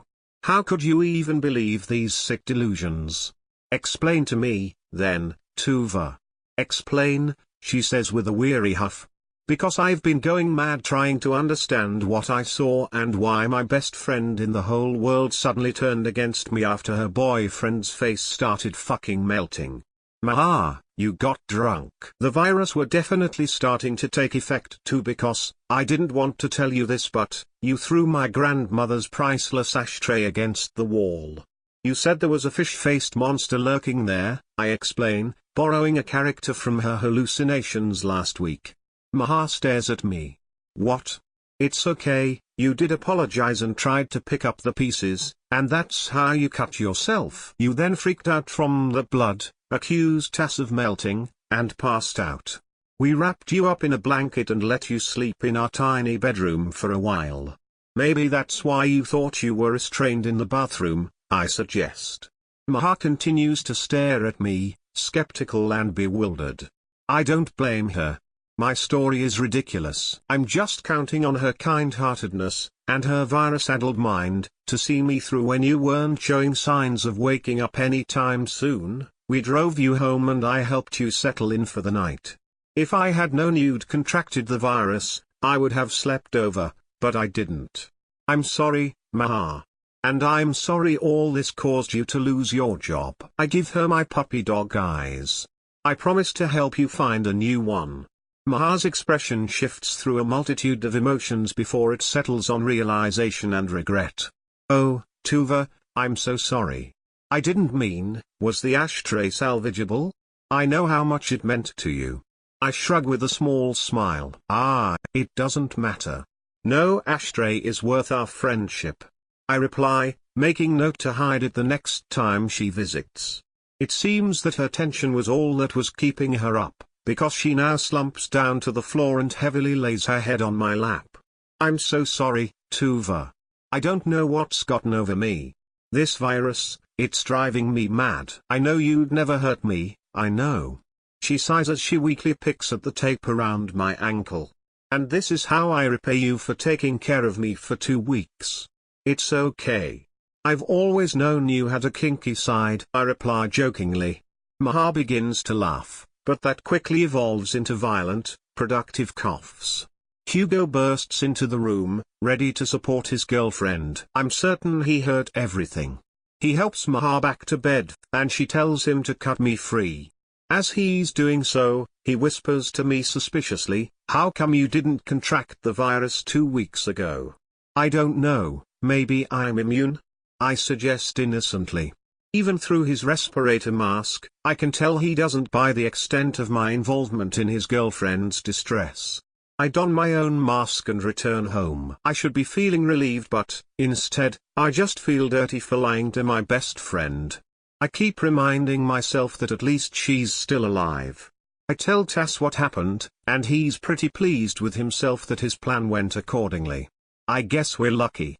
I make sure to wrap and box my grandmother's priceless ashtray before I stash it in my closet, never to see the light of day again. The next month sees me miserable, delirious, and incapacitated because, of course, I'm not immune. Tass, on the other hand, is immune and took 2 weeks off to care of me. Then, when Maha bounced back, she took over the daytime shift, popping in masked and willing to return the favor now that she isn't encumbered with a job. She also made sure to scold Tass on his sloppy disinfection practices. What would I do without them? That question was answered not even a week after I was up and ready to face the world again. That world was turned upside down. Maha and Hugo were found dead in Maha's home, victims of a fire caused by a lit cigarette in bed. Maha forbade smoking in the bedroom. I was devastated. Tass was taken away from me and I was deemed unfit to be an assimilation foster. I was demoted to a non-interactive role again. I opted to resign. Tass was my first. And I, his. We lived together and, despite our differences, unexpectedly bonded with each other, for 4 months. Now, I'm alone. I sometimes want to blame Tass for being a frugal oaf, but, in the end, we were both impulsive and injudicious. I'm at fault for shirking the rules in an attempt to save my best friend. An ultimately pointless attempt. Maha trusted me. She bought my rickety lie. Hugo didn't. Hugo talked. Hugo was found out. They always find out and, when they do, there are strict consequences. Why do I feel comfortable sharing this? Because everyone involved in this story is dead or gone. Everyone I cared about is dead or gone. If, on the off chance, there will be consequences for this too, then I don't fear them. Story 15, Groundless. Don't get me wrong, I love interacting with the kids as much as any of the other camp counselors, but sometimes it is nice to have a bit of peace and quiet. I had just cracked open a beer in the staff lounge when Michael stumbled in, his face as pale as the lasagna cheese we served at lunch. "They are already asleep?" I asked. That was fast. He took a moment to register that I was there. He shook his head, as if to clear his mind, then slipped into the seat opposite me. There was a wound-up intensity in his eyes, and so when he leaned forward and rested his weight on his knees, he seemed like a panther, ready to pounce. "Yeah, asleep, I think. Lights out was 10 minutes ago." "Then why the long face?" "Your duties are over for the day. Come on man, relax a little. You'll never make it through the summer if you worry about every little thing. Those kids are tough, they will be fine." He laughed, then took a swig of the beer I offered. His smile didn't fool me. When he put the can back on my desk, I could see his hand shaking ever so slightly. "Hey Mel," he said. "You were the one who wrote up the report for Alicia, right?" "Report? What, you mean the incident from last week?" "That's the one. You mind if you tell me a bit more about it?" I kicked my feet up onto the table. I was tempted to remind him not to waste time on nonsense like this, but something about his manner was unsettling. Michael's always been the dependable, sensible one between us, and our parents frequently reminded him to watch out for me. It was strange to have the roles seemingly reversed. There's not much to tell. It was covered in the morning briefings too. You recall the reminder for us to tone down the scary stories we share with the kids? You know how they are, with their overactive imaginations. Apparently, some of them were beginning to get nightmares, and it was disrupting the usual camp schedule. You were the one who talked to Alicia about it, right? The camp commandant specifically asked you to speak to her? That's right. He figured that maybe an elder sister figure would better help Alicia see that it was not healthy for her to dwell on such morbid matters all the time. So I did. I got cones for us from the canteen, and we sat down by the swings to talk. Look, I know this is going to sound weird. But would you mind telling me exactly what she told you? I caught some of it through the grapevine, but I want to be sure. Just in case. I swear, all those stories about twins being psychic are dead wrong. I did not know what went on in his head half the time. But Michael would not have asked if it was not important, so I pulled the daily log file out from the bottom drawer at my desk. Let's see. Alicia Naught, 11 years old. I spoke to her last Thursday, for half an hour. This was the day after the rest of her bunk woke up half the camp with their screaming at 5 bloody a.m. I remember. Well, see for yourself, I said as I passed the file over. It was just after campfire night. When it came to her turn to tell a scary story, Alicia initially refused. They pressed her though, and eventually she opened up.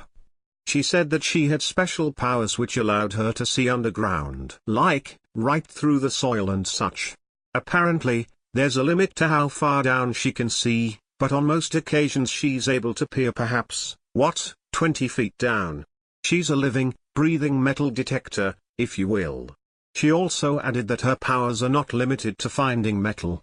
She can basically see anything underground, right? Michael said. As long as it's still in a recognizable shape. Which includes small animals, rocks, mineral deposits, twigs. Even bones. That's right. I mean, seriously, that's creepy enough as it is, for a kid like that to go into such detail as to what she has found before. And that's when someone else said that's pretty lame.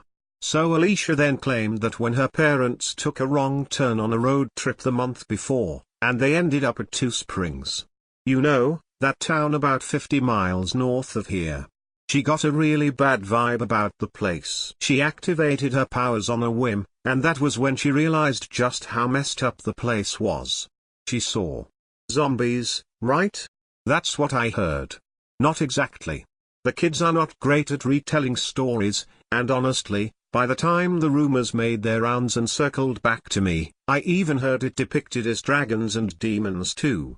So I asked Alicia to describe it in her own words, and I paused as I consulted the file. She said that she saw skeletons. Rows and rows of them, covering almost every inch too of that town. Like shells dotting a beach at low tide. Here, she even drew a picture for me too. How helpful, right? I plucked the drawing out and turned it around for Michael to see. Alicia wasn't a great artist by any measure, but she captured the absurdity of it well enough. It was a standard A5 sheet, but she had covered it border to border with skeletons, dozens and dozens of them, arranged as neatly as the spokes on a wheel, in a concentric circle around a plot of land she had labeled Two Springs. She had taken pains to bring out the detail on the skeletons too. They weren't just low-resolution stickmen with skulls, but rather, individually shaded concentrations of calcium and collagen. Honestly, I would have been less creeped out if she had just drawn a pit full of jumbled bones, just like Hollywood portrays in just about every jungle adventure movie ever. But these skeletons were all depicted as prostrate on their knees, their foreheads down, their arms held out in front of them. Side by side, row after row, they resembled a flock of devout deep in reverent prayer. And no matter where the skeletons were, they were all facing the same direction.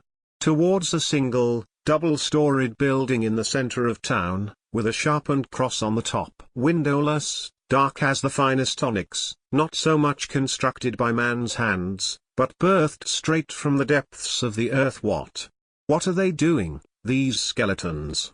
Beats me, I said with a shrug of my shoulders. What did she do next? She told her parents, I reckon? Nope. She just told them she left the stove on at home. That got them driving back on the double. And of course, they never returned to Two Springs. Smart kid, if you ask me. If the rest pressed her for answers, I doubt she could have come up with anything satisfactory. Best to end her story the way she did. But it's got to mean something, right? All those skeletons there, right under the surface. The people living there had to know. Just think about it, if they did not. Hey, Michael, look, you can't let these kids get under your skin. At their age, they will do whatever it takes to leave an impression. Alicia's just a normal kid, she just has a flair for drama, you know what I mean? She probably enjoys the attention too. So if you let them know that you're taking them seriously, you lose. Michael stared straight at me. There was little mirth in his eyes. I saw her crying, you know. I went up to talk to her. She said the rest were refusing to talk to her anymore. I had heard about the incident, of course, so I gently reminded her that that was what happens when you tell an untruth just to scare people. She listened to you? She clammed upright when I told her that I didn't believe her. I assumed that she understood. That's the thing. She got angry then, angry that I too didn't believe her. She said she could prove it. She said she would point out anything underground, and I could go dig and find out if she was lying or not. The laugh escaped me as easily as helium does a pierced balloon. It was too rich, imagining my brother out there on his knees, digging away surreptitiously. Gods, Michael, please don't tell me you took her seriously. Mel, you remember when we came here as campers ourselves? When we were kids too, right around her age. You recall how Dad gave me such a whack in when he realized I had lost my watch? You know, the set of two we bought together, yours was the Minnie, mine was the Mickey. I did remember. The strap on mine had worn out ages ago, but I had tucked the watch face away in my drawer at home. Man, that's still a thorn in your side? Geez, it's been 15 years, man. He smiled, though about as weakly as the sun in winter. He reached out, then dropped a clod of soil onto the desk. The impact caused a few clumps of dry earth to break away and scatter, but the treasure was more or less intact. A child's watch, simple, instantly recognizable. Black strap, streaked with mud, glass face cracked and clouded. The watch hands were still, but there were tiny white gloves at the end of them, linking back to a cheerful mouse in ruby red pants and yellow buttons. I told her I had lost my watch out there in the field more than a decade ago. I believed it had come off during a game of tug-of-war, and the tall grass had probably consumed it. She walked right out there, scrunched her face up tight, then pointed to a single spot and asked me to dig. 10 minutes later, I found this there. I reached out to touch the watch. It was real. I felt it press back against my fingertips, as if it were straining to tell me that no, I was not imagining things. So, Mel, Michael said. You think we should go check out Two Springs now? /r/really funny. Story 16, I felt a tap, tap, tap on my shoulder. I was fishing as a boy, crouching by the water's edge, totally absorbed by the dark shadow flirting with my hook bait. The wind was up and so frequent ripples kept me from tracking the shadow perfectly, but I was sure something big lurked beneath the surface. If I could hook it and reel it in, I was certain it would be the biggest fish I'd ever landed. Annoyingly, a low branch behind me kept knocking into my shoulder during the stronger gusts. Tap, tap, tap. Irritating, but I knew the minute I turned to deal with it my float would slide under and I would miss a bite. Any keen fisherman knows that this is always what happens, sod's law I guess. So, on I watched. Tap, tap, tap. However, despite my vigilance, the shadow came to nothing and my float and the bait beneath remained undisturbed. Numb with inactivity, I stood, stretched, and then turned to deal with the annoying branch behind me. But there was no low branch. In fact, no tree or bush or anything tall enough to make contact with my shoulder anywhere nearby. As the wind suddenly died, a sense of foreboding rose in my chest and I had a sudden urge to leave. I collected my gear and got out of there sharpish. Weeks later I was telling a friend what had happened and where I'd fished.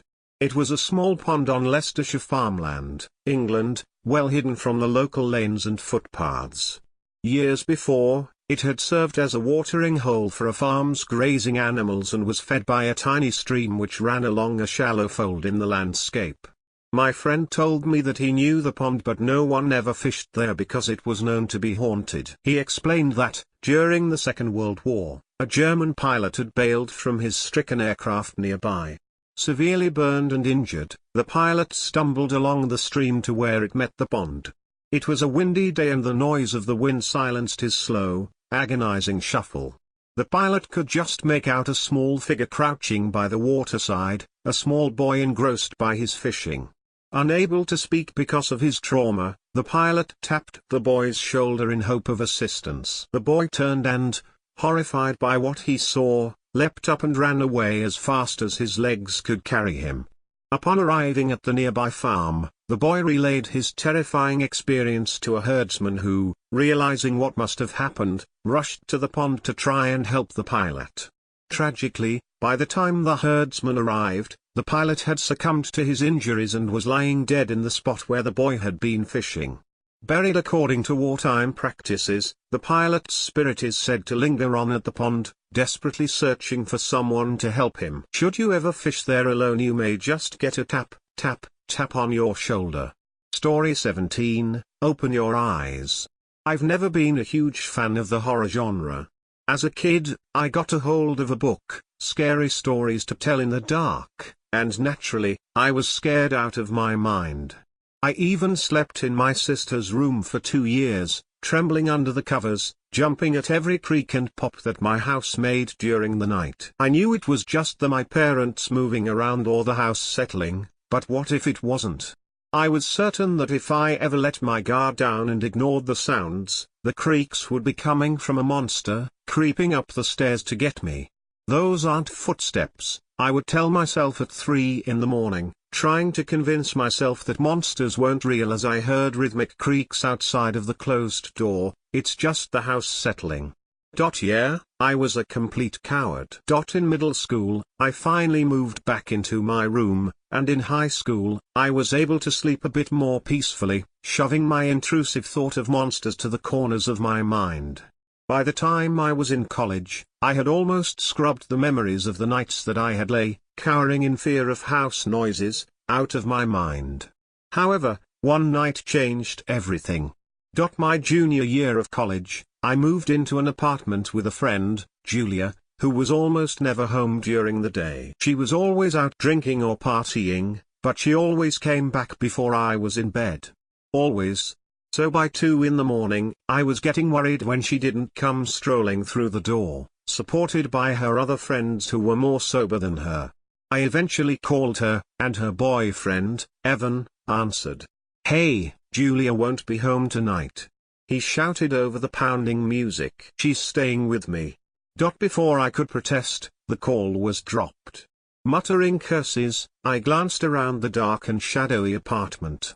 My childhood fears came rushing back to me and I felt as if I had become 7 years old again and every shadow in the room held inside of it a monster. I hesitantly tiptoed to my room, pulled the door shut, and flew to my bed, throwing the covers over my head. I squeezed my eyes shut and finally fell into a light sleep. I awoke 2 hours later to the sound of rhythmic creaking. I remembered that sound all too well, and I could no longer blame the noises to Julia's drunken stumbling.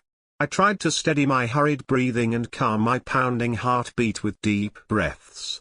I had almost calmed down completely, but then I heard my door creak open and my body turned to ice. "It's just the apartment," I told myself. Even the voice in my head was trembling. It's old. Sometimes shit like this happens. I took another deep breath. I was going to have to prove it to myself if I ever wanted peace of mind. I slowly pulled the covers down from over my head and opened my eyes. My door was wide open, and the nightlight in my hallway was illuminating a dark silhouette of a person. I froze again, but relaxed when I thought to myself, it's probably just Julia. She remembered that she has class tomorrow and is just checking on me or something. That thought vanished in my mind when I heard a loud crack resonate through my room. My eyes widened as the silhouette slowly began to turn its head, and with every movement, the same cracking sound was made. After about 5 cracks, it stopped. I was holding my breath and my fingernails were making crescent-shaped cuts in the palms of my hands. I must have sat like that for an hour. Too scared to move, too scared to make a sound. The silhouette hadn't moved. I had almost convinced myself that it was just my imagination playing tricks on me. I was just scared and paranoid because Julia wasn't there and it was the first night I had spent sleeping alone with no one nearby. It was just my imagination. I breathed out a quiet, but audible sigh. I began to lay back down, but froze as I heard the sound of my sigh echo back to me from my doorway. I slowly turned back to my door and nearly screamed. The silhouette had eyes. Big, white, glowing eyes with tiny pupils staring right at me. As I watched, a smile appeared on its face too. A smile that stretched too wide to be a person's smile. A smile that glowed a ghostly white. A smile where every individual tooth was visible. A smile of a creature that knew I was awake. The creature moved with blinding speed to the side of my bed. I was paralyzed with fear as it leaned sideways in front of my face. Its mouth creaked open, and it spoke in my voice, "You finally opened your eyes." Then everything went black. It's been about 2 weeks since my body was found. My eyes were missing, and so were all of my teeth. But don't worry, they're only missing because I took them, and I am still very much alive. I just need an opportunity to use them. It's only been a few nights, and I'm being patient. Besides, I can tell when you're awake at night, hiding behind closed eyes, telling yourself that the sounds of my footsteps are just the house settling. Now you know that I've been waiting for you. I've just been waiting in your doorway. I've just been waiting for you to open your eyes. Story 18, Photographs, A Window to Dead Souls. You've heard the expression, the eyes are a window to the soul. It's a common English expression, but I've always been so confused by this saying. Eyes are eyes, nothing more. But photographs, they show much more and allow you to see into the soul of both the subject and the artist who captured it. The piece, lighting, contrast, and color all define the photographs I create as a professional. My art is a window into my own soul. I have always believed this. But since a recent occurrence, I have begun to question precisely how deeply a photograph may allow a viewer look. I've been capturing landscapes, modeled pieces, and a combination of the two for almost 50 years. But recently, I've found reason to believe that my photographs don't simply freeze a moment in time, they follow the subjects even after death. Especially after death. Models can be particularly dim-witted, I'm afraid to admit. The stereotype is quite accurate. Those who drink from the cup of beauty are sometimes passed over by the cup of knowledge. And so, as you might imagine in my line of work, photographers often comment on this anomaly. There's even a running joke among my colleagues that the reason models are so dull in personality and charm is because each photograph that is taken of them rips a portion of the model's soul from their body. This is all fun and games, of course. Photographers, at least professional ones, never belittle or degrade their models to their faces. I don't particularly enjoy participating in these juvenile discussions. This joke has roots, though. It wasn't thought up by some self-righteous photographer pretending to know something about the world. As I understand it, in the late 19th to the early 20th century, Native American tribes still specked the western landscape. When white men began seeping into their territory, they brought their technology and strange devices with them, including the camera. These prototype cameras took anywhere from 20 minutes to 2 hours to capture a photograph, and it took even longer to develop them. But, despite these cameras' lack of convenient use, they were carried across the plains to document the landscape and its inhabitants. When these cameras were brought to photograph Native American tribes, they often refused. They believed that the process could steal a person's soul. And if one's soul was stolen, they would not be able to reunite with their tribe in the afterlife. It took many years, and many white men, to convince the natives that this was not the case with photographing, and eventually their beliefs were overpowered. They began to let the white men photograph them. One of my mother's more precious family heirlooms when she was alive was a photograph, the colors dull and faded with time and the image grainy, of my great-great-great-grandfather. In the photograph he wears a traditional feathered headdress and war paint under his eyes. Chief Hiawatha of a Cherokee tribe is written in cursive lettering below the photograph. This topic has special meaning to me and my people, my heritage and my family. So when I began to notice strange things happening in my photographs, this old legend that the Native Americans believed is the first thing my mind jumped to. This is my only explanation. Over time, the long-standing belief on photos that the Native Americans held began to be looked on as the beliefs of silly savages. I have found truth in this urban legend the past few days. It all began at a casting call I had for a shoot that would run over the course of 12 months. The idea was that each week, at precisely the same time in the same place, I would photograph a model to show the lighting differences and contrast during the changing seasons. It was to be used for academic purposes at a local university. I hate projects like these, they completely lack in creativity and individuality, but it would pay well. I figured I would take on the assignment as a side project and continue with my normal work. Normally, I would have somebody else choose my models after giving them a detailed list of what I was looking for, but for this shoot I wanted to be there. Because of the long-term commitment that would be required, many of my usual professional models declined the invitation to the casting call and I was left with amateurs. This frustrated me, but I remained positive, hoping that I would find a diamond in the rough. And I did just that. Out of respect, we will call her Margot, which is not her real name. I don't feel right using her real name, as I feel somehow responsible for what happened. Margot was bright and confident and, best of all, well-spoken. She was those things, as well as calm and offered a serene demeanor. Confidence and kindness is a rare combination. She was not talkative, but when she spoke each ear in the room turned to listen. Unlike other models, she had something to say that was worth listening to. We became friends almost instantly. She reminded me of my wife when she was young with black hair and piercing eyes. I had a fondness for Margot because of this. My wife had died years prior, and the sadness still rang true. Usually at auditions, models pay no mind to me.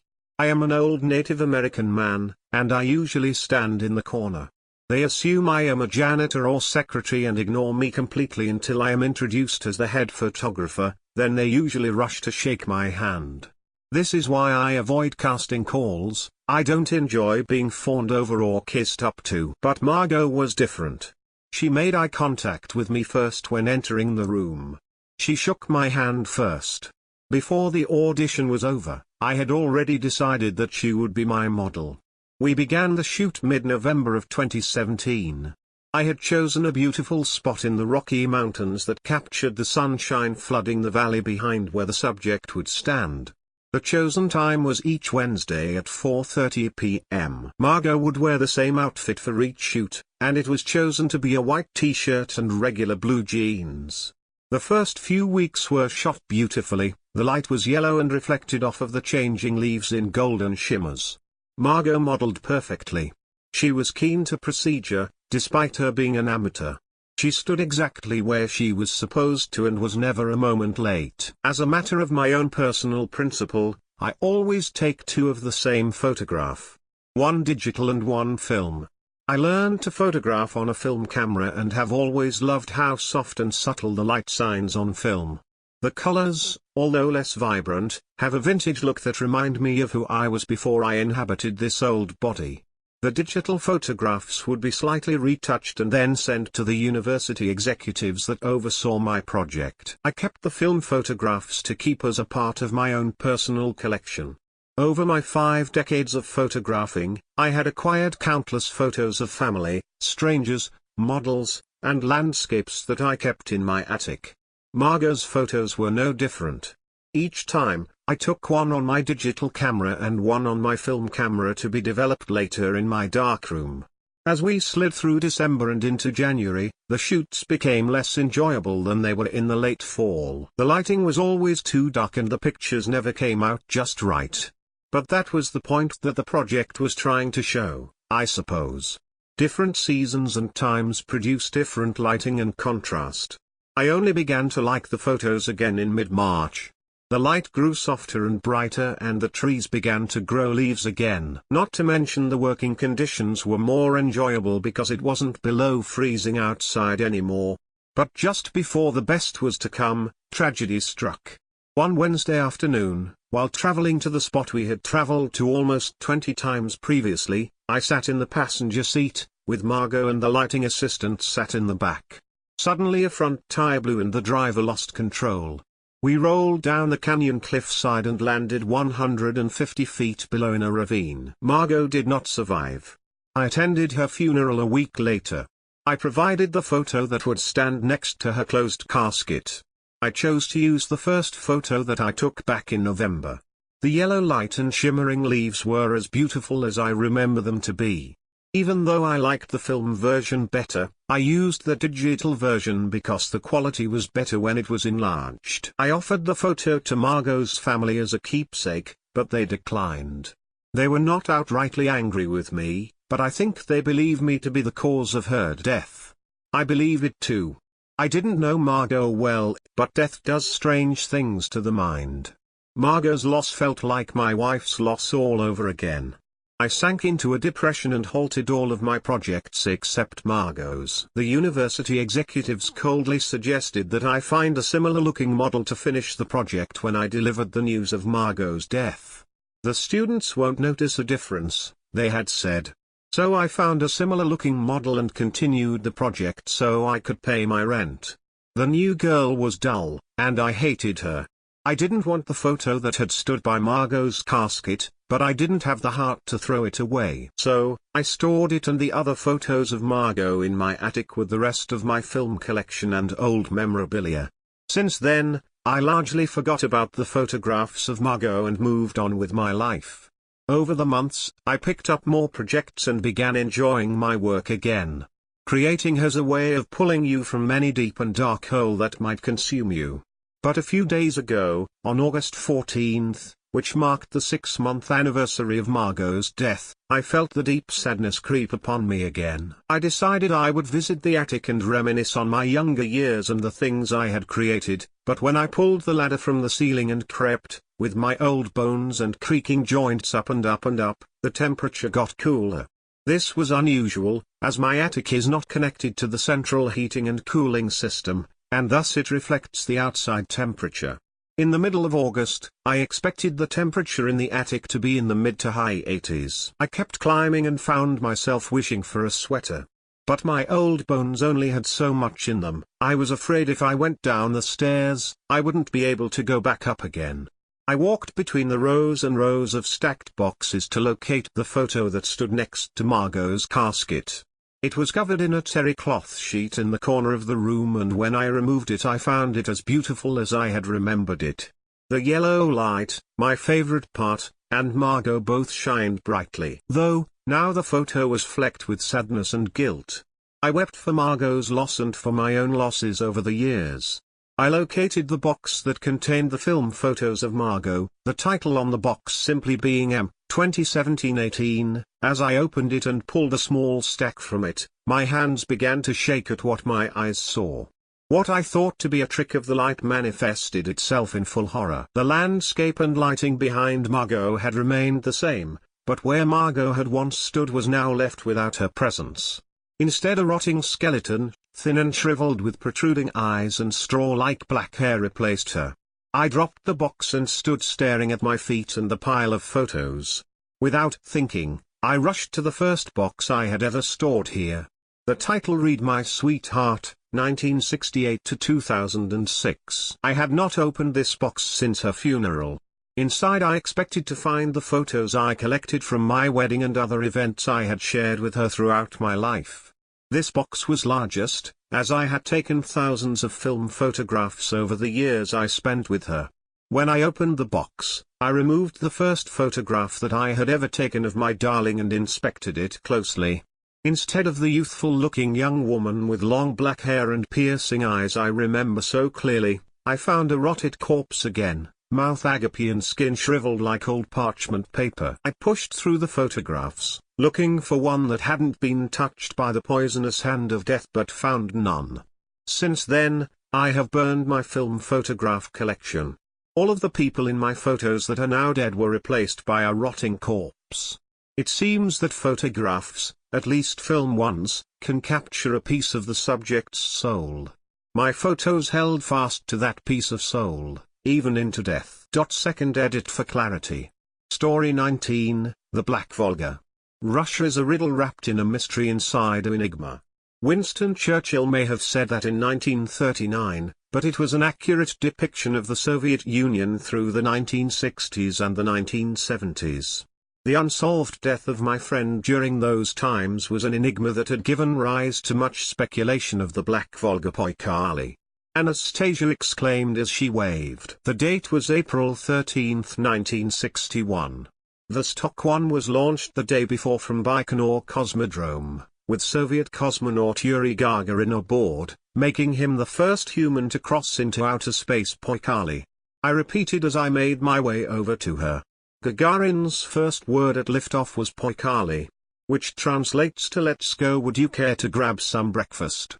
Sure, I answered. Anastasia and I were interns at Baikonur Cosmodrome, which means we both lived at the communal apartments and we both had a mile to walk before we reached the dining facility.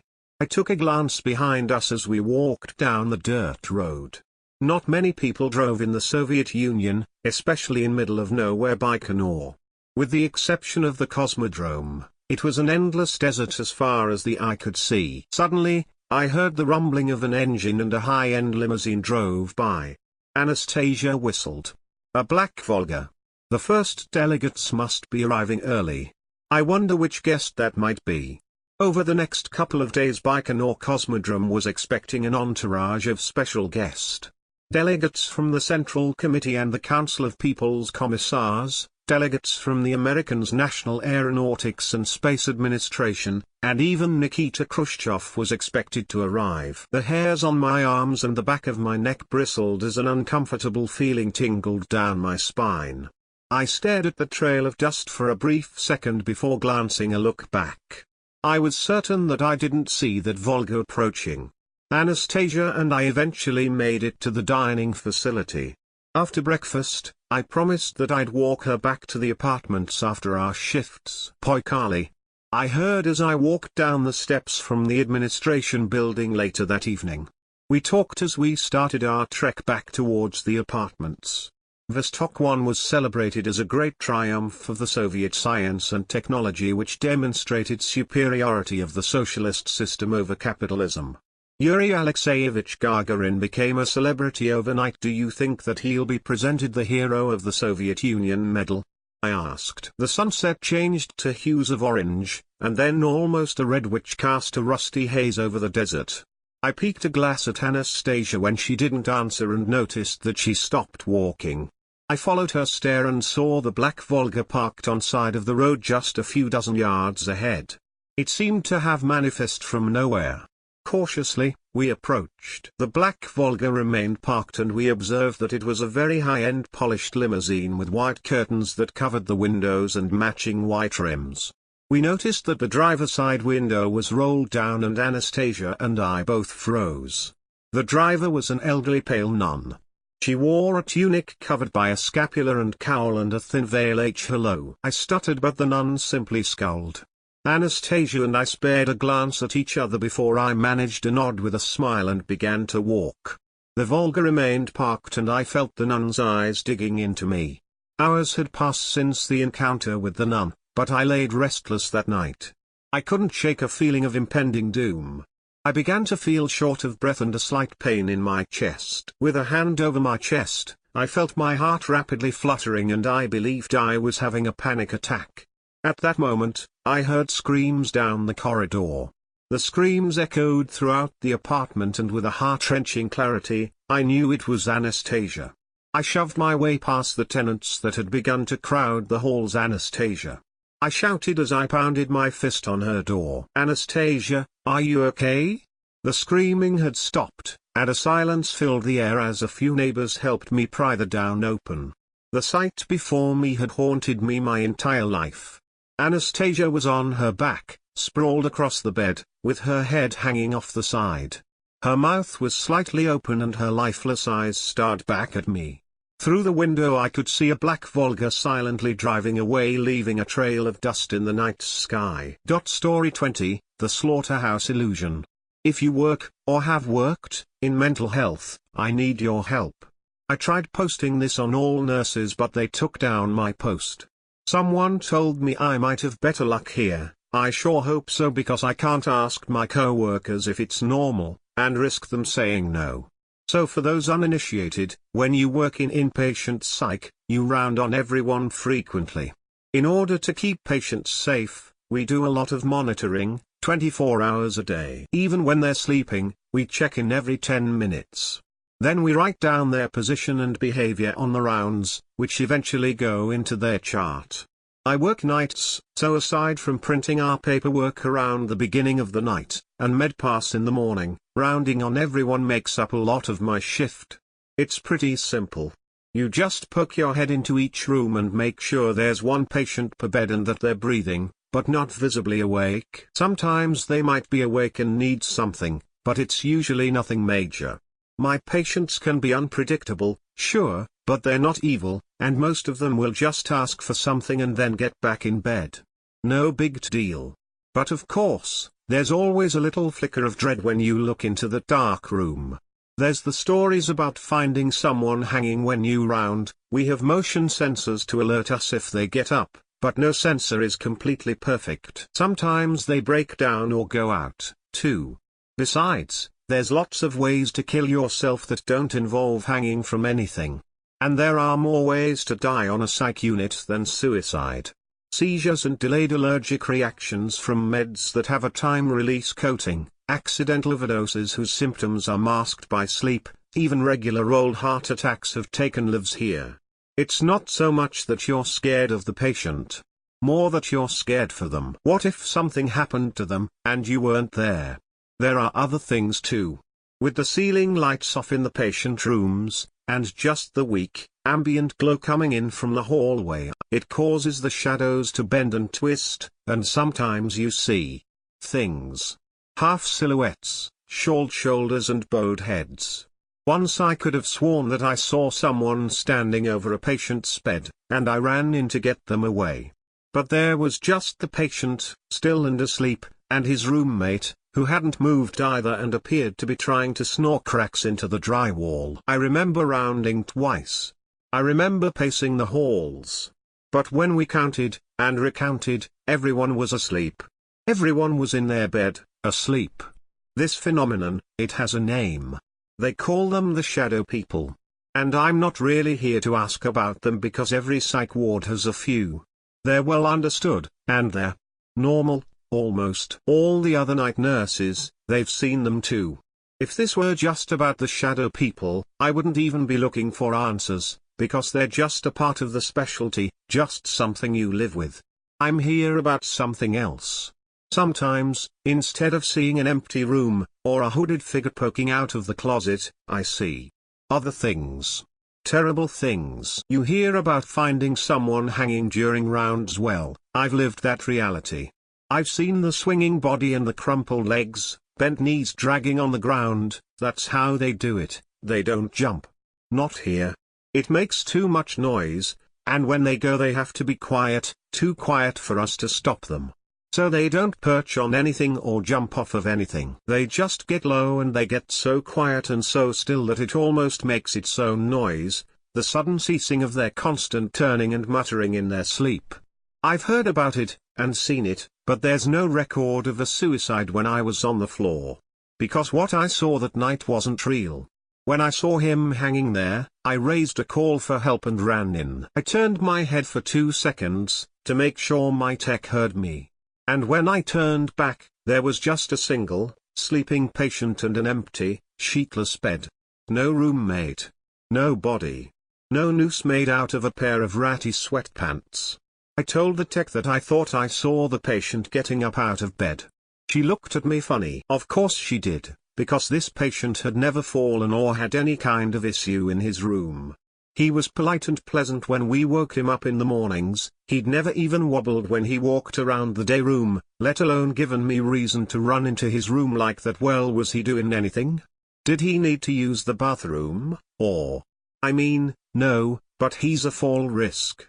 You know. She clicked her tongue at me, derisive, annoyed. It seemed to break the rest of the spell. My racing thoughts began to slow back down. Shit, girl, they all fall risks. Don't scare me like that. I wanted to tell her the truth so badly, but the words just wouldn't come out. I glanced back into the room as I was heading up the hall. Single, sleeping patient, bare mattress, no body. I shook it off that time. But it keeps getting worse and worse. When it happened the first time, I thought maybe it was a ghost, but the tech who's the main authority on that stuff had never mentioned a hanging man, and I'm sure he wouldn't have missed a chance. Besides, it's not just hanging people anymore. Now it's single-frame flashes of mutilated bodies, too gruesome to have ever happened here. At first, they'd be crowded way back into the corner of the room. Bloody arms and heads sticking out of the shelves, as if they were sprouting out of the patient's clothing. People torn in half, intestines spilling all over the floor. Arms and legs scattered between the bed and the window, a pulped torso stretching between them, the walls all splattered with blood. These are the scenes that gave it its name. Until I hear from anyone who knows what it's really called, that's how I'm referring to it, the slaughterhouse illusion. It is, and I want to be completely clear, an illusion. I check every single time it happens, not once have I ever turned and run. I protect my patients and I'd never leave them in a room like that. But when I blink my eyes, the whole scene goes away, it just winks out like a cheap film transition. I'm left staring into a room with a patient or two, a bed or two, a window, a couple shelves, but no bodies. No blood. I check extra carefully, just to make sure, but there's never anything amiss. Just a second, well, more like 2 seconds these days of awfulness, that leaves no trace when you investigate. The patients in those rooms never complain of nightmares, or of anything strange happening overnight. Sometimes they get up for a drink or a snack after it happens, but they seem fine and no one's ever mentioned anything about it, not to me, not to the day nurse, not to the doctors or therapists. At least, not according to the charts. Hopefully you can see now why I can't ask anyone at work. I'm scared they'll think that I'm going crazy. I can't risk my job and my nursing license over this getting out at work. So I'm hoping someone can help me. Please, if you know what this is, if you've ever had it happen to you, if you know how to stop it, I need answers. I need to know I'm not going crazy. I need to know that this thing, if it is caused by something, won't try to hurt my patients, and if it might, then I need to know how to stop it. Please, if you have any information on this at all, I need it. Because every night, the scenes get more horrifying, and they stay for longer. And they're starting to move closer and closer to the door.